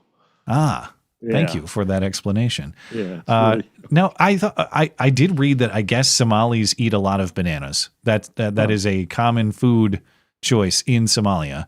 I'm not going to make any jokes about that, by the way. No. That would be horrible. No. When I Googled it to figure out, do they actually, is bananas and rice a thing in Somalia? And when you Google bananas and rice, the results are just her talking about bananas and rice. So she will go down in history, though. Then, well, yeah, she will never be forgotten. I get what she's saying. She's saying that being Somali and American is an unusual combination of cultures, and how to be both at the same time is a difficult situation to navigate. I understand. I think one of the reasons we have so many problems is because American culture and Somali culture is, in fact, so different. So I get that. Yeah. I just don't understand. Mocking her aside, I get the point that she's trying to make. I just have no idea what the hell she's talking about, because apparently even Somalis don't eat bananas with rice. Yeah. She just, I mean, it's funny because, we both understand the point she was trying to make, but it's like she just came up with it on the spot, and then all processing power just went out. Well, speaking of dangerous commentary about Somali dietary habits, you sent me this submission. This isn't hoax hate. It's just if they don't eat bananas, they assuredly eat fried chicken. Okay, lots of fried chicken in the Somali diet. Also, grape soda, watermelon, other items. Anyway, you sent me this one this week. It's a Dave's Hot Chicken restaurant in Minnesota, and at this Dave's Hot Chicken. By the way, Dave's is legit. There's one in Billings. We go sometimes when my wife and I go to Billings. Dave's is good hot chicken. So I understand. There was a tragedy there recently. Well, yeah, this one in Minnesota, there was a shooting involving half a dozen Somali youths. And in what town did this happen, Matt? I believe that. Sorry, it's Coon Rapids. Bingo. Somalis had a shooting at the hot chicken restaurant in Coon Rapids. Okay, yeah, it's pretty, as you do. I think everybody's okay, though. I don't see any report of deaths. Correct. Maybe. Yeah, I think no one was even injured. As proved, the Ann Coulter theory or Steve Saylor theory was shine through there. Do they serve bananas and rice at this hot chicken in Coon Rapids? Probably not. Maybe. All right. Well, in San Antonio, Texas, there's a mural at the Greater Faith Institutional Church. This is located where? On Martin Luther King Jr. Drive. And can you believe it, Matt? This week on Monday, it was vandalized on what day? Martin Luther King Jr. Day. Of course. MLK Drive, MLK Day. And this mural honors locals who have died in police custody, but now the mural has been defaced to erase their images and their names. I started crying immediately, mostly because I know what this mural means to these families. From those who have a loved one on this wall to the nonprofit who helped create it, they say ruining this mural that honors people in San Antonio who've been killed by local law enforcement is an effort to spread hate. Whoever's responsible for vandalizing it made it a point to take black spray paint to the names and faces of at least 10 of the 14 people honored here, even blacking out the title of the mural, which is Say Their Names. The fact that they went after the names and they went after the faces means they knew exactly what they were doing and it was targeted. For 14-year-old Faith Mora, it's her dad, Emmanuel. When you look at the portion of you and your dad, what goes through your head now? It's disappointing. What do you think this message is, given that it's MLK Day, the day of the MLK March on MLK Drive, and the mural, what it stands for in itself? I mean, I think it is racism. I think it is bigotry. Now Act for SA is hoping to raise $5,000 to give the artist David Blancas the time and resources to fix the mural. They achieved what they wanted to. They defaced these individuals and they hurt the families. For me, well, it only just motivates me more. But it's a painting. For me, it's something I can always repaint. Oh, this is good for business, or he probably did it. Yeah. I don't care. I just I collect money to paint twice. it again. In fact, it's in his best interest. This gets defaced every single day. Yeah, I would be taking a look at that guy very closely. They don't know what the fuck they're doing. Well, that's true. I don't. I was trying to hit the Kathy Hochul button. Where the hell's that one? Let's try again. Yeah, investigate the artist guy. Definitely worth checking into. That's what I was trying to do. Anyway, I only object to spray painting the names because anytime I've seen one of these murals and I've Googled the names, it's always like the most justified shooting you've ever seen. Yes, I did look up that little girl's father who died in police custody. Before I get into that, one detail, because they're raising money, you saw, we need $5,000 for this. I thought, okay, let me look at the website where I can. It sounds kind of cheap for that kind of job, to be honest. I guess that guy, he doesn't overcharge. He's very fair in his pricing of defacing his own murals. He knows what's coming next to paint them again. He's got a lot of job security, so he can paint at reasonable prices. Now it's not the church. It's not like a GoFundMe for the church. Do you? It might be small here, but do you recognize who in fact is that like Act Blue or something? Bingo, you nailed it. Oh, we're supposed to donate to Act for SA, as in San Antonio today, through an Act Blue website, the fundraising arm of the Democrat Party, or a fundraising organization of the Democrat Party. Why is it going through the Democrat Party instead of, I don't know, just to the church? Why not GoFundMe or something? That's very odd. Very weird choice there. But yes, so this girl they featured in the story, she's the 14-year-old daughter of a guy named Emmanuel Mora. And I thought I'm going to look into that case, because just dying in police custody these days doesn't necessarily mean injustice. And you think obviously of George Floyd and the hysteria that surrounded that. This guy basically did George Floyd. He's getting kneeled on in the photo there. He was arrested on a probation violation and drug possession charge, and they took him into custody. And they hogtied him, and they had him in the prone position, and he died. Why? Because he was on a lot of cocaine and meth. That's what happened. And there was that inside a prison? He was in some sort of police facility, or so he smuggled it in, and then. Well, he was arrested and taken there, and then he died. Oh, okay. So for some reason they had to like hogtie him or detain him in the facility. I don't know exactly. He probably was trying to be violent or something. Presumably. He had a criminal record prior, and we want to talk about honoring this guy for the sake of his daughter. Look, I feel bad for the daughter. Okay, she lost her dad. That's terrible. Whose fault is that? Is it the police officers who were detaining him, or is it her dad who was doing meth and cocaine? Dude, if you have kids and you're still doing drugs, like, what the fuck is going through your mind? And we're going to do a propaganda piece with this poor girl who's 14 years old. Oh, let's honor your dad's legacy. Let's not.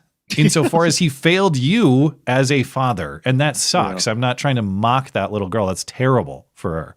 But whoa, what a sad state of affairs for this community that her dad, who opted to do meth and coke instead of taking care of his daughter, that he lost his life in police custody again by virtue of his own degenerate decision making. Yeah. So one of those. If this was in fact. Vandalism motivated by hate for that guy. I don't care. That I care about vandalism on principle, but that guy seems like he deserves a little hate based on his behavior in life. Yeah. Anyway. Yeah.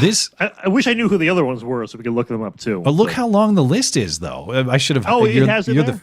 You're the fact check man. I should have given you that assignment. Sent me that list. They got a long. You can do it later if you want, but where is it? It's somewhere. Oh no, it's not in this story. It's in this story. That's why I was missing it. Look at all these names. Okay, let's see. They all sound guilty. They're all named Jorge Velasquez Rodriguez. Guilty. Menendez. Guilty. Flores. Probably guilty. Okay, that one's though they are actually named Montez Hernandez. Yeah. Okay, what about if you have Perez? three plus names, just guilty. What about Jones? Maybe innocent. Cooper? Yeah, innocent. Roundtree. Maybe that's an Indian. I don't know. Who's around? No, I guess that's not Indian. Yeah. Anyway. Whatever you think of evaluating people's guilt based on their name, it's probably more reliable than trusting these people about the administration of justice. So, okay. For legal reasons, all my judgments were a joke. But yeah. Oh yeah. Well, I didn't hear about this as it developed in my neck of the woods over the last few years. But there was a case of now confirmed hoax hate at Montana State University, right in my backyard here in Bozeman, Montana. This was perpetrated by some guy, a student at Montana State University named Rex Wu. And there was another student named Alexandra Lynn. And her involvement is a little more debatable. Unclear if she was a knowing accomplice of Wu or if she was kind of duped by him and made into a tool for the purposes of his hate hoaxing. But they're Asian students who claimed in recent years that there was a toxic anti-Asian environment here at Montana State. And they ran for student government and they led anti-hate events on campus. And they spoke to the Montana State Board of Regents that governs the state university system. And they accused the board of not doing enough to protect minority students and Asian students. And the federal government even launched an investigation, I presume under Biden, but I don't know the timeline of the investigation. But now there are a couple different legal cases developing, and the truth is coming out. It's clear that this pair invented, or at least Wu invented the harassment himself, and Lynn was a part of it. And they did this to blame conservative students on campus. So 2 recent Montana State University graduates, their names are Daria Danley and Dylan Dean. They're conservative students of... The breathing is back. Calm down, Anakin, Darth. Keep that, just take it off your mouth a little bit. We'll fix this later. But, all right. Kid, totally out of here. There we go. You use one of those, use the Band-Aids that the bananas and rice lady used right over your mouth. That'll solve the problem. Okay, so you got these 2 conservative students. They recently graduated. They now have a defamation lawsuit against Wu. It was filed last year.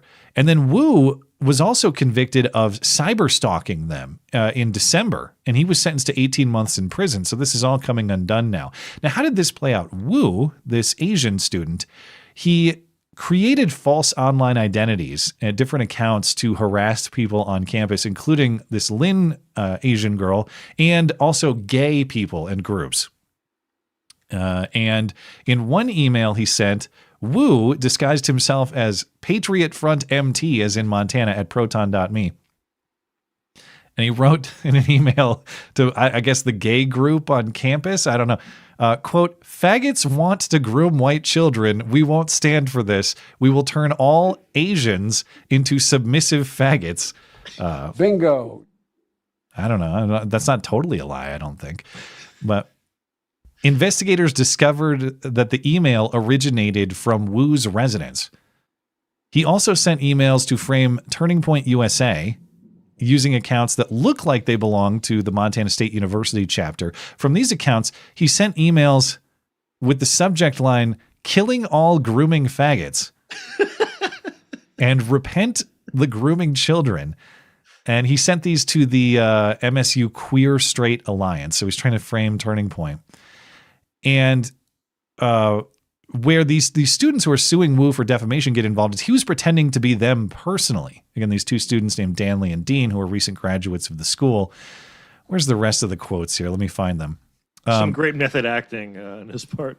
Wu and Lynn alleged that Danley, this was part of it too, this isn't the quote here, but they alleged that Danley, one of these conservative students, placed a noose in Lynn's closet with a note reading, "Kill yourself." Investigation concluded there was no noose, that was made up. Danley got an administrative complaint filed against him for discrimination and discrimination harassment due to, or this was a woman actually, it's not him. She had criticized preferred pronouns in her sorority, and this was something that Wu and Lynn had emphasized. The school offered that she could take sensitivity training to dismiss the charges. She declined. The charges were ultimately dismissed. But Wu then created a fake email address to look like Danley and attack Lynn. Again, this associate of Wu's who may or may not have been involved here. But he emailed, can I say, whatever. "Hi, Chink. I have people watching your house day and night. One of these days, you will get what's coming to you. This isn't Missoula. In real Montana, we kill gooks like you. Okay. I hate Asians. Wu and Lin then went to the Montana Board of Regents to say they weren't adequately protected at school amid all of this anti-Asian hate.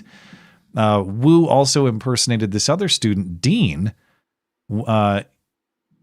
and when Wu then organized an anti-hate teach-in in response to the hate that he was manufacturing.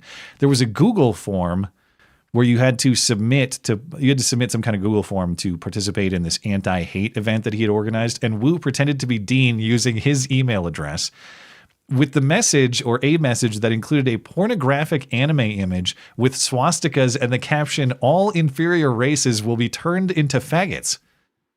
So why would they want that? Well, make them a different group we don't like. I don't understand. Why would the guy put his own email address on a threat? And why would he want, logically, why would he want to turn people he doesn't like into other people he doesn't like? What end would that serve? So Wu now faces prison time. The defamation lawsuits against Wu and Lin continue, but this was going on in recent years right in my backyard. I heard nothing of it. I didn't know about all the anti-Asian hate being manufactured at Montana State University to a criminal degree. So I never saw this Wu guy, Rex Wu.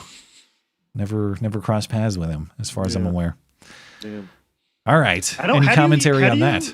Well, I don't even know how you would target an Asian person for harassment because they all kind of look the same. Which one?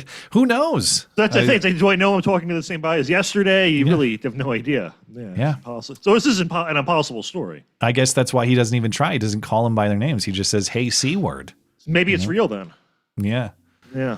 Who knows? But no, Gavin McInnes famously said that the demand for racism exceeds the supply. Yeah. And I don't think a study has been done on this, but I'm sure if they did one on hate crimes that make national news, they're probably statistically more likely to be false than real.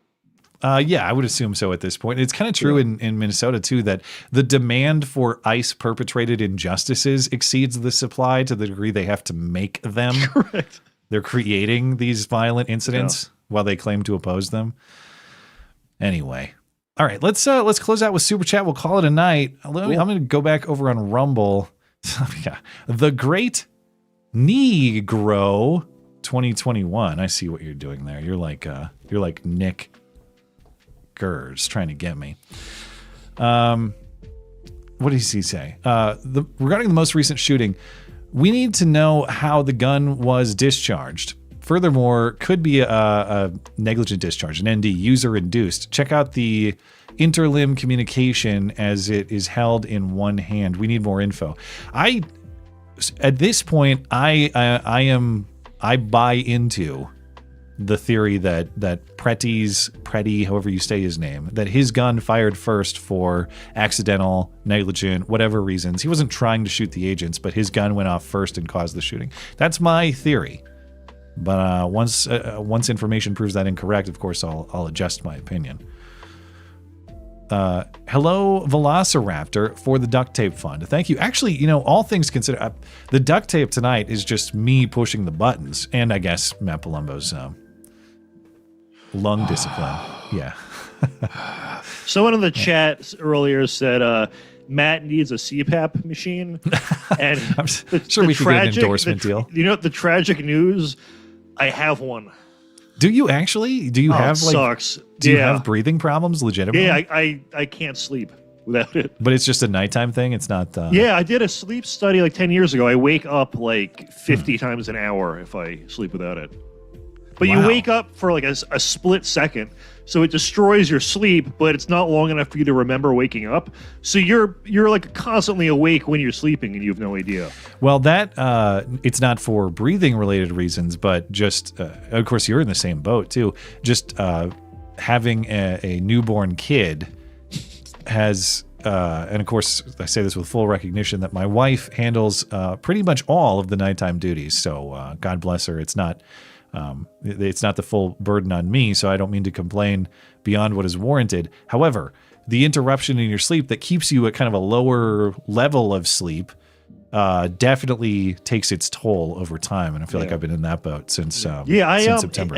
Until I got it, I mean, my whole life, I never really felt like I was awake till like maybe noon to 1 in the afternoon, and that's why. And that was why I had no idea. You got to drink more Celsiuses.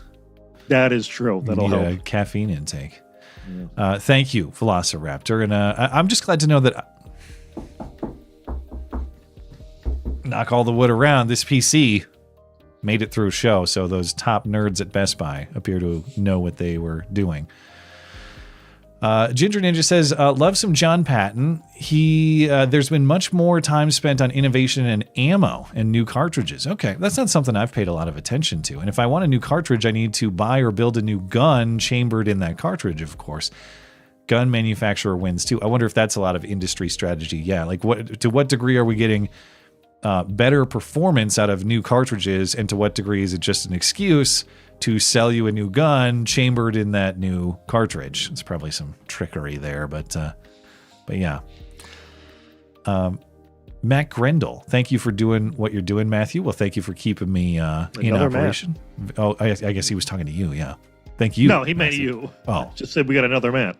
Yeah, good man. Well, no, he's thanking one of us Matthews, but I don't know if his name's Matthew. Oh, I thought when you were reading, the first thing you said was Matt something. No, Mac. M-A-C-K. Oh, Mac. Okay. Yep. Well, he's still a great guy, despite not being close enough. Yeah, M-A, yeah, whatever. Half the way there. All right, let's catch up on YouTube and Tippy, and we'll call it an evening. Let's see. Joshy Boy, Tim, Esoterica Unbound, Don Liman, the way he wrote it. Send me to shower in prison, Pam Bondi. I dare you. I mean it. I triple dog dare you. Well, you know he wants. It would be heaven for him. Come and get me, Pam Bondi. I assume that Don's reasons for begging for it are a little bit different than woke farmers, but same tactics. Yeah. VV. Make me the new Jimmy Kimmel, effectively admitting that Kimmel isn't a late-night entertainment host, but an activist journalist. Yeah, I mean, there are some conclusions to draw from that comparison. But, didn't we get this one already, or is it just a repeat? Matt P's breathing is worse than those ice whistles. No, you didn't read it before, but I thought it was funny, so I read it before the... that's right. Yeah, you... tee up my Vader thing. Right, okay. Ryan Idman, in both shootings, the shootee was there voluntarily and aggravated the situation. The shooter was there by obligation and reacting. By the same logic, I've never been knocked out by Mike Tyson. Well, yeah. Yeah, if you don't want to get knocked on your ass by Mike Tyson or anyone, don't sign up to enter the ring with Mike Tyson, or don't talk shit to random guys on the street who might punch you like Mike Tyson. And that's the thing that's really frustrating. Like, to Ginger Ninja's point earlier, are there aspects of this shooting that are questionable and that might not be by the letter of the law or by the book justified deployment of lethal force? Certainly.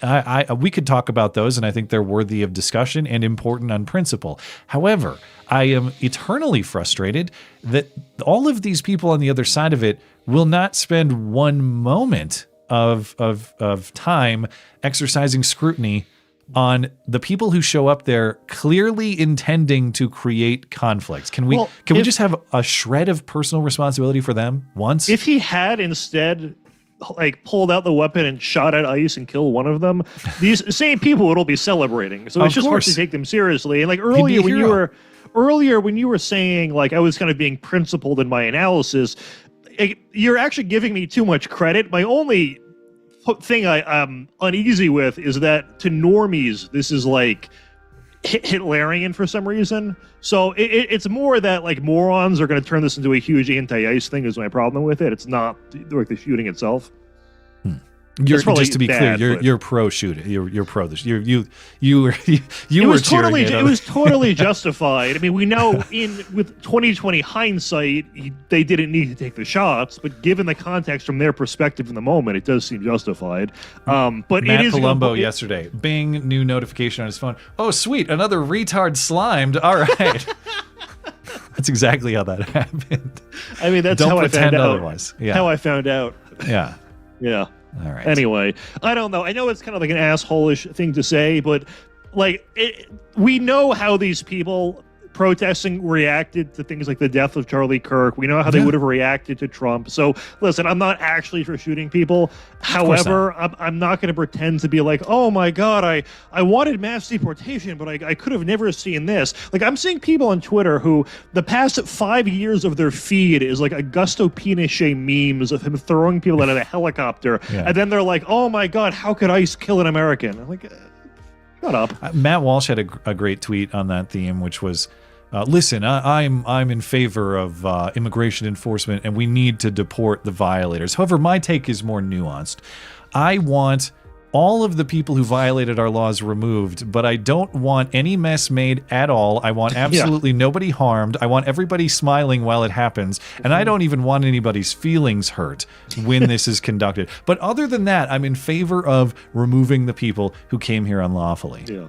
And then the other thing, too, is, you know, there's debate over, like, are the people getting deported, it's a large enough percentage of them criminals? And, of course, we're defining criminal as criminal in addition to being in the country illegally. Yeah. And they're, like, okay, so I gave this analogy to someone else. Like, if, like, an illegal alien goes to a hospital to give birth, it's probably going to cost the taxpayer, all of us, like $20,000 plus. They're not a criminal illegal. If an illegal crosses the border and robs someone for $20,000, they're a criminal. But the cost is the same in both those things. So I'm just saying, like, their kids go to school here for free. They drive on our roads and don't get insurance. They clog up the hospitals. Like, they cost us probably hundreds of billions a year in non-criminal ways. But so my point being, like, it just doesn't really make a difference to me. Like, yes, you being here literally is a crime, and you're costing us an enormous amount of money. And the whole argument of, like, well, illegals pay taxes too. It's like, yeah, they're paying a penny on the dollar of what they take. So who cares? Yeah, there's got to be a good analysis there about I assume they are not net contributors to the tax pot. The big headline argument they give, and think is a lot I've seen is like $50 billion a year, which is less than 1% of the federal budget. So it's nothing. What do they put on that tax return anyway? Soy ilegal. I think they steal a social security number for it. Or work under the table.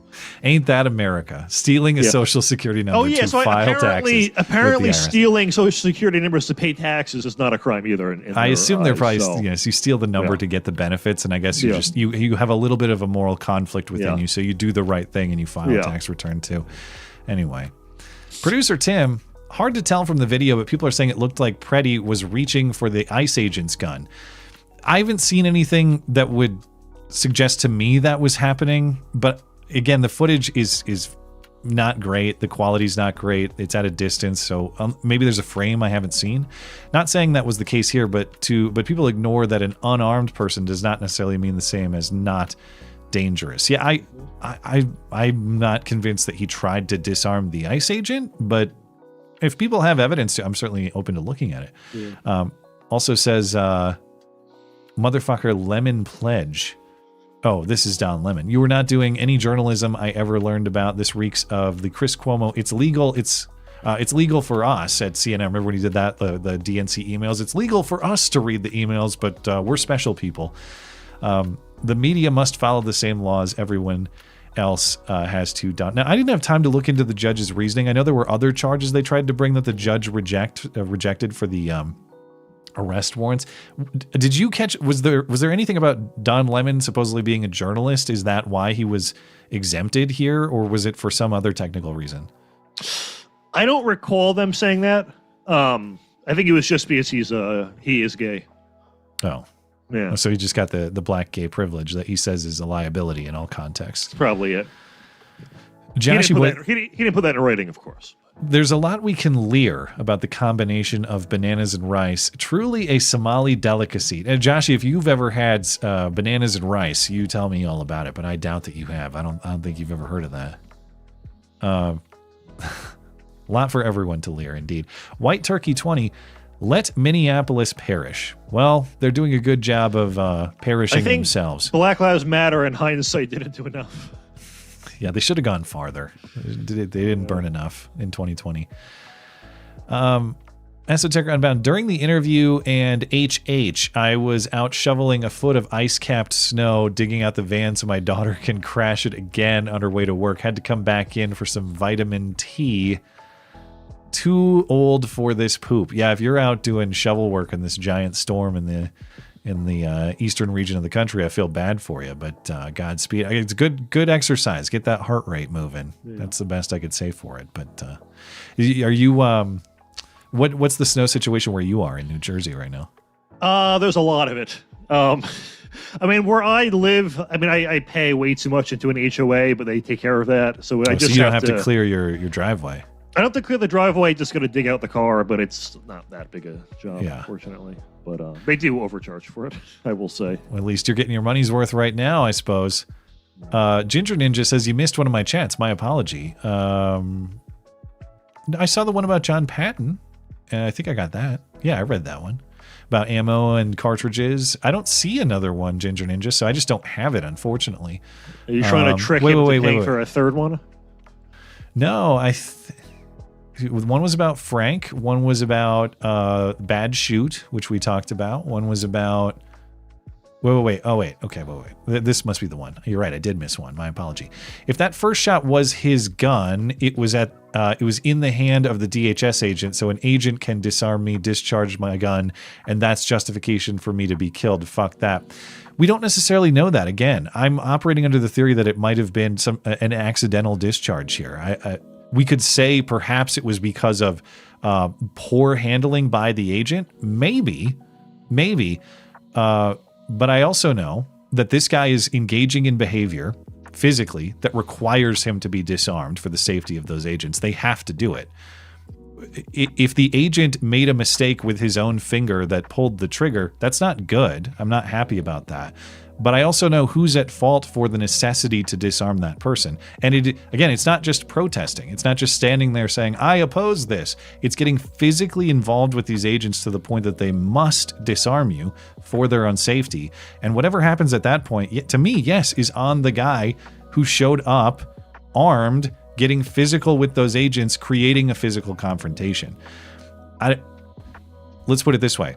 If the guy never gets physical with them, if he just stands there, I oppose this, let me whistle about it. He's also still alive today. It's the combination of being armed and getting physically confrontational that requires them to disarm him. And everything that happens after that, yes, it would be preferable that the gun doesn't discharge in any sort of way, whether it's SIG's fault, whether it's the agent's fault. Who's creating the situation where the gun has to be handled in that way, though? And it's Alex Preddy. And I get it, Ginger Ninja. I appreciate that you're trying to maintain commitment to principles here. And I suspect if you and I were to talk this out, you'd probably agree. I think that you, Ginger Ninja, unlike the actual whistleblowers there in Minneapolis, you'd be willing to talk about the moves and the mistakes that Preddy made, even if you think that the agents are more at fault perhaps than I do. That I can respect. The people who act like it's just, oh, he was just going to get donuts, he loves to go get donuts, so they just shot him dead. Clearly it's a little more complicated than that. But thank you, by the way. I'm sorry I missed that one, but thank you for reminding me, because that was not my intent. Anything is cool, though, that I think it's great, though, that liberals care about white people getting killed by cops now. So that's a win for the culture. Speaking of principles lacking, I'm guessing that that might be incidental rather than might be a bit contrived. Yeah. I don't think they actually care either. Like there was And I know, obviously, I shouldn't be, I know this isn't representative, but people were posting reactions from like liberal Discord chats about the second shooting. And there were people who were writing things like, oh, thank God it's a white guy. This is great for the optics and shit like that. So I don't know how representative that view is, but it has been, uttered. Oh, now people will be on our side because he's white. Yeah, clearly that's the calculation. Foo cough. I finally got used to Matt C's bald head this week. Well, hey, I'm glad it only took like 3-4 months, something like that. And I'm glad I'm Matt C again. When I was growing up, I was always Matt C because there were 50 different Matts in every class I was in, and I was always Matt C. So here I am, I'm Matt C once again. Welcome back. I can't even be the Matt on my own show. It's like it didn't even work out that way. To be the Matt C and Matt show. You are Darth. I'm Matt and you're Darth Matt. Okay, that's the rule. That works. Producer Tim, that is one talking point that's pissing me off. When people say ICE did insert whatever activity to an American citizen, so fucking what? They're federal law enforcement. They have limitations, but they can take actions against U.S. citizens. Well, I also find it funny that suddenly the citizen distinction matters. Correct, Matt. Get the hell out of here, ICE. But also, how could they kill an American citizen? Why? The implication being it's more unjust, it's less just to kill an American citizen than some sort of foreign outsider. Why? Why do you draw that distinction? Yeah. What's the difference? There's also a parallel in them, like we saw it in the tech video, but they're chasing down cars that look like they might be ICE vehicles, and then like demanding the drivers prove they're not ICE. And I'm like, you're asking for papers. Like, do you not see the absurdity of this? I'm sure you saw the clip. Profiling people by how they look, and it's just incredible. Like the one we played it on the stream last Sunday. I think it was last Sunday. But there's the one guy. I'm sure you saw him. He has like camera equipment in the back or something. Okay, I appreciate what you guys are doing, and I don't have to show you the back of my dark tinted Suburban, but I'm gonna do it. And then the funniest part about that clip was, they told him it was insensitive to drive that car, and he said, well, I'm sorry, that's my car. And they said, rent a different one. I love, too, he was that the one where he wrote press on the back, but it looked like the kind of van that would say, like, free candy. It was like that type of lettering, basically. I didn't see the writing, but it was a very had like low a white effort, Suburban with dark tinted glass in the back. I think we got just one more. We'll call it a night. Once it comes in here, it takes a second to travel through space to get to me, but we're all set on Rumble. It's a funny one. If you have it, go ahead and read it. Okay, so it's from Taker610. Yeah. I had to correct someone on Facebook who said that ICE shot Renee good. It's actually ICE shot Renee well. And then he also says, Matt, did you see my Seahawks made the Super Bowl, which I'm sure you were monitoring. I want to acknowledge I feel bad when I laugh about I don't want to laugh at these jokes. And I admit that there's some level of hypocrisy and consistency with being very uncomfortable with the ghoul people who in the case of Charlie Kirk, weren't just laughing at jokes, we're like saying good. Okay, I'm not happy that Renee Good was killed. I'm not happy that Alex Preddy was killed. I wish they would not have fallen for the sort of propaganda that puts them into this position of having lethal force exercised on them in what I think were probably justified ways, although admittedly this case is a little bit dicey as we've been discussing. However, as far as just like joke structure, remove the moral component. All right, I'm fully acknowledging that. Joke structure, A+ on that one. It's not it's not Renee Good. They shot Renee well. We're not saying like, hey, I'm glad this bitch is dead. We're just laughing at a joke. Like the thing about the left is they have like venomous hatred for people that are complete normies and have one wrong opinion. Like there are people that like viciously want death on like Jordan Peterson. I'm like, what? Why? Well, that's all. I don't know. All Charlie Kirk ever did was voice opinions. Okay, these people took actions that sealed their fate. There's never been a media person I've hated enough where if they got shot, I would celebrate. I don't know. I just can't imagine caring that much. Like there's so much dumb things said on TV and in media that I forget who says what. I'll see a pundit on TV and I'm like, I know you've said something dumb, but there's so much dumb stuff out there. I can't even remember which one was you. Yeah, so you so I look it can't up. like I can't put two. I don't know. My point being, these people are psychotic and they want us all dead. So we can laugh. Well-established part of the record. Yeah. Yeah. Anyway, he said, did you see the Seahawks made the Super Bowl? I was watching the game before live, and I did see during the segment with John, I checked the score. It looks like the Seahawks won. And yes, I'm happy for that. I'm very glad because I want success for your quarterback, Sam Darnold, not only because I liked him as a Viking, but because his success will put increased scrutiny on the management, in particular the general manager, Kwesi Adolfo-Mensah over at the at Vikings HQ. I want him fired for his many failures in talent evaluation, one of which was last year going 14-3 and saying, yeah, I don't think it matters if the quarterback leaves, actually. No NFL team has ever won that many games and let their quarterback go because that's idiotic. But the Vikings thought they could do it, and lo and behold, they had the season they had, and your Seahawks had the season that they had. And I'm here. I hope he wins, man. And I given with that defense, and I think I bet the Seahawks will be favored in the Super Bowl 2 weeks from now. So enjoy it.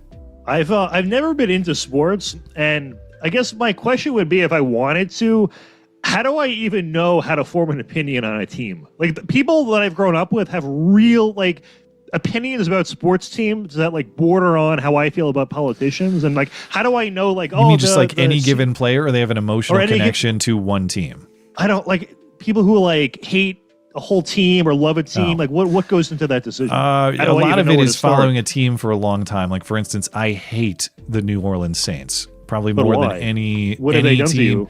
Because I have been a lifelong Vikings fan, and especially in my adult years, say since college in 2009, 2010, that 2009 Vikings team was supposed to win the Super Bowl.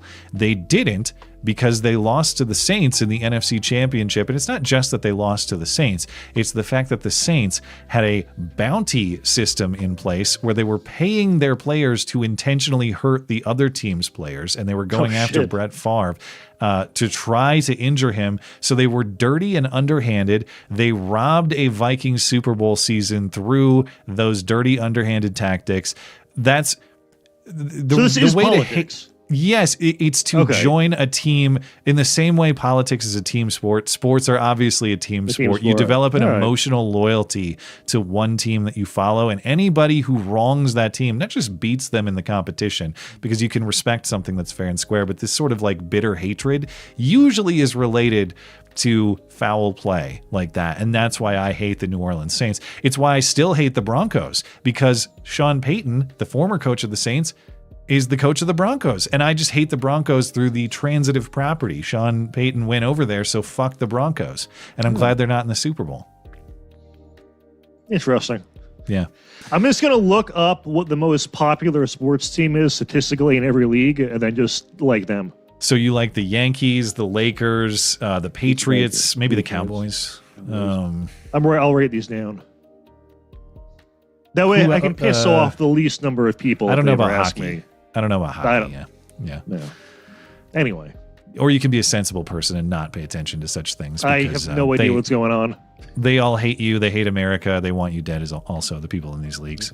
So actually, there was a sorry if I'm dragging on this show for too long. I'll shut up after this. Wrap up your thoughts and we'll get the hell out of here. There was an article recently where someone was able to look up voter registration data of, I think it was 1,000 athletes in different sports leagues, and baseball was majority Republican. Hockey majority, was really? That surprises me. It was 52, 53%. Hockey was almost an outright majority Republican.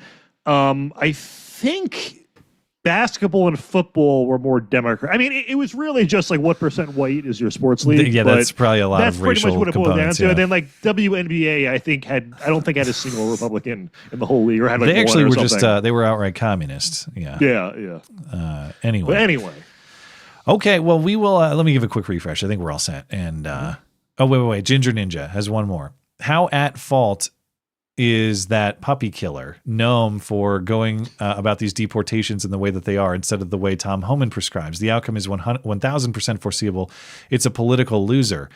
Okay, I'm open to It is a political loser. I will concede that. I mean, I do think, though, the whole existence of sanctuary cities is what is causing this. Because as we were saying earlier in the show, I mean, 100% of these are in Minnesota.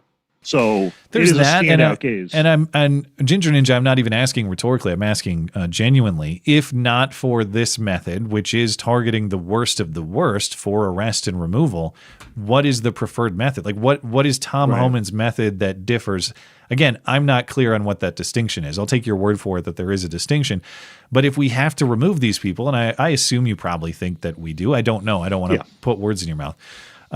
What are the preferred methods? And whether it's a political loser or not, this may be the number one issue on which Trump was elected. And the economic record has been a little bit mixed so far. We've seen tariffs having some mixed results, some negative impacts, and maybe not delivering the trade deals as quickly as maybe forecasted. So you've got that liability for Trump politically. I think if Trump were to surrender in any way on this, to grant their premise in any way, it would be politically devastating for him and for Republicans. Say whatever you think about the liability coming up in the midterms. If you bend a fraction of a knee to this mob, it is going to demoralize your base. I don't think independents will respect it. I would stay the course. In fact, I would get more forceful with these people if I was advising the president. But what the hell do I know? Yeah, I just don't think you surrender to them. No, you can't. I mean, the thing too is, my only criticisms are for optics for people who are not on our side. But if you're gonna pitch to an actual conservative, all right, we're gonna have 10 million deportations, but unfortunately, 2 liberals are gonna get themselves shot every week. They'd be like, okay, who gives a shit? Well, okay, if that's the cost, as idiots basically committing suicide by ICE or Border Patrol, I personally don't care. I do. My only real concerns is just the short-term effect it can have on the midterms. And I guess because even if there were quote unquote nicer tactics tried for the removal of these people, and I don't know what your prescription is, Ginger Ninja, whatever that may be, my challenging question would be: is the response from these people going to be any different? No. Will they actually stop being forcefully obstructive, or will they do the same thing until not only is ICE removed, there's just no federal immigration enforcement of any kind that they won't resist? And if we don't have federal immigration enforcement, we do not have a country, period. Yep. That's why this has to be stopped. If anybody can come in whenever they want, and it's fine when they get here, they can live here as long as they want, they can set up shop, and it's their country now. That is just an invasion on slow motion. It's just a non-violent coup. In fact, well, I guess it's violent in some cases, but your country is defeated at that point. And I know Ginger Ninja, this is not fair that you don't have the benefit of responding. So I'm not trying to put you on the spot or put you on blast. I don't understand what the alternative is, because I think these people are going to behave the exact same way no matter what tactics you deploy. And the thing is, even if the means are unpopular, the end result, it makes everyone's life better. And it's going to be to an overwhelming, noticeable amount. So anyway, I do agree with you that Kristi Noem has a questionable record with dogs, though, on that point. Dude, why the hell did she... You would have to torture a politician to admit that, and she just put it in a fucking book. That's the thing, is okay, I understand that dogs are kind of more tools in a ranch life, and I get all that. And maybe there are reasons for what happened, but yeah, when you have political aspirations, why is that in the book? Do you understand? You want to piss everybody off, be mean to a dog. Anyway. That's going to do it tonight. Appreciate everybody's contribution to the show. Thank you to our live chatters, our live viewers, super chatters, everybody making the live show a success despite my lack of mute button discipline. If you're listening later on demand, thank you kindly as well for supporting the show. Thanks to my guest, Jon Patton. Find Jon and the Gun Collective at theguncollective.com. GunCon is coming up this summer. That's guncon.net. Tickets available in March. Of course, thanks to Matt Palumbo for Sitting Shotgun. Find his highly regarded links in the description. His book, his X account, all that. Yes, Sitting Shotgun in perpetuity going forward. It's a good first day at work. The best is yet to come. Thanks to producer Tim for his assistance as always. Find everything show related at mattchristiansenmedia.com or mattis.gay if you prefer brevity. I'm live on Wednesdays and Sunday nights. Have a great night and a great week.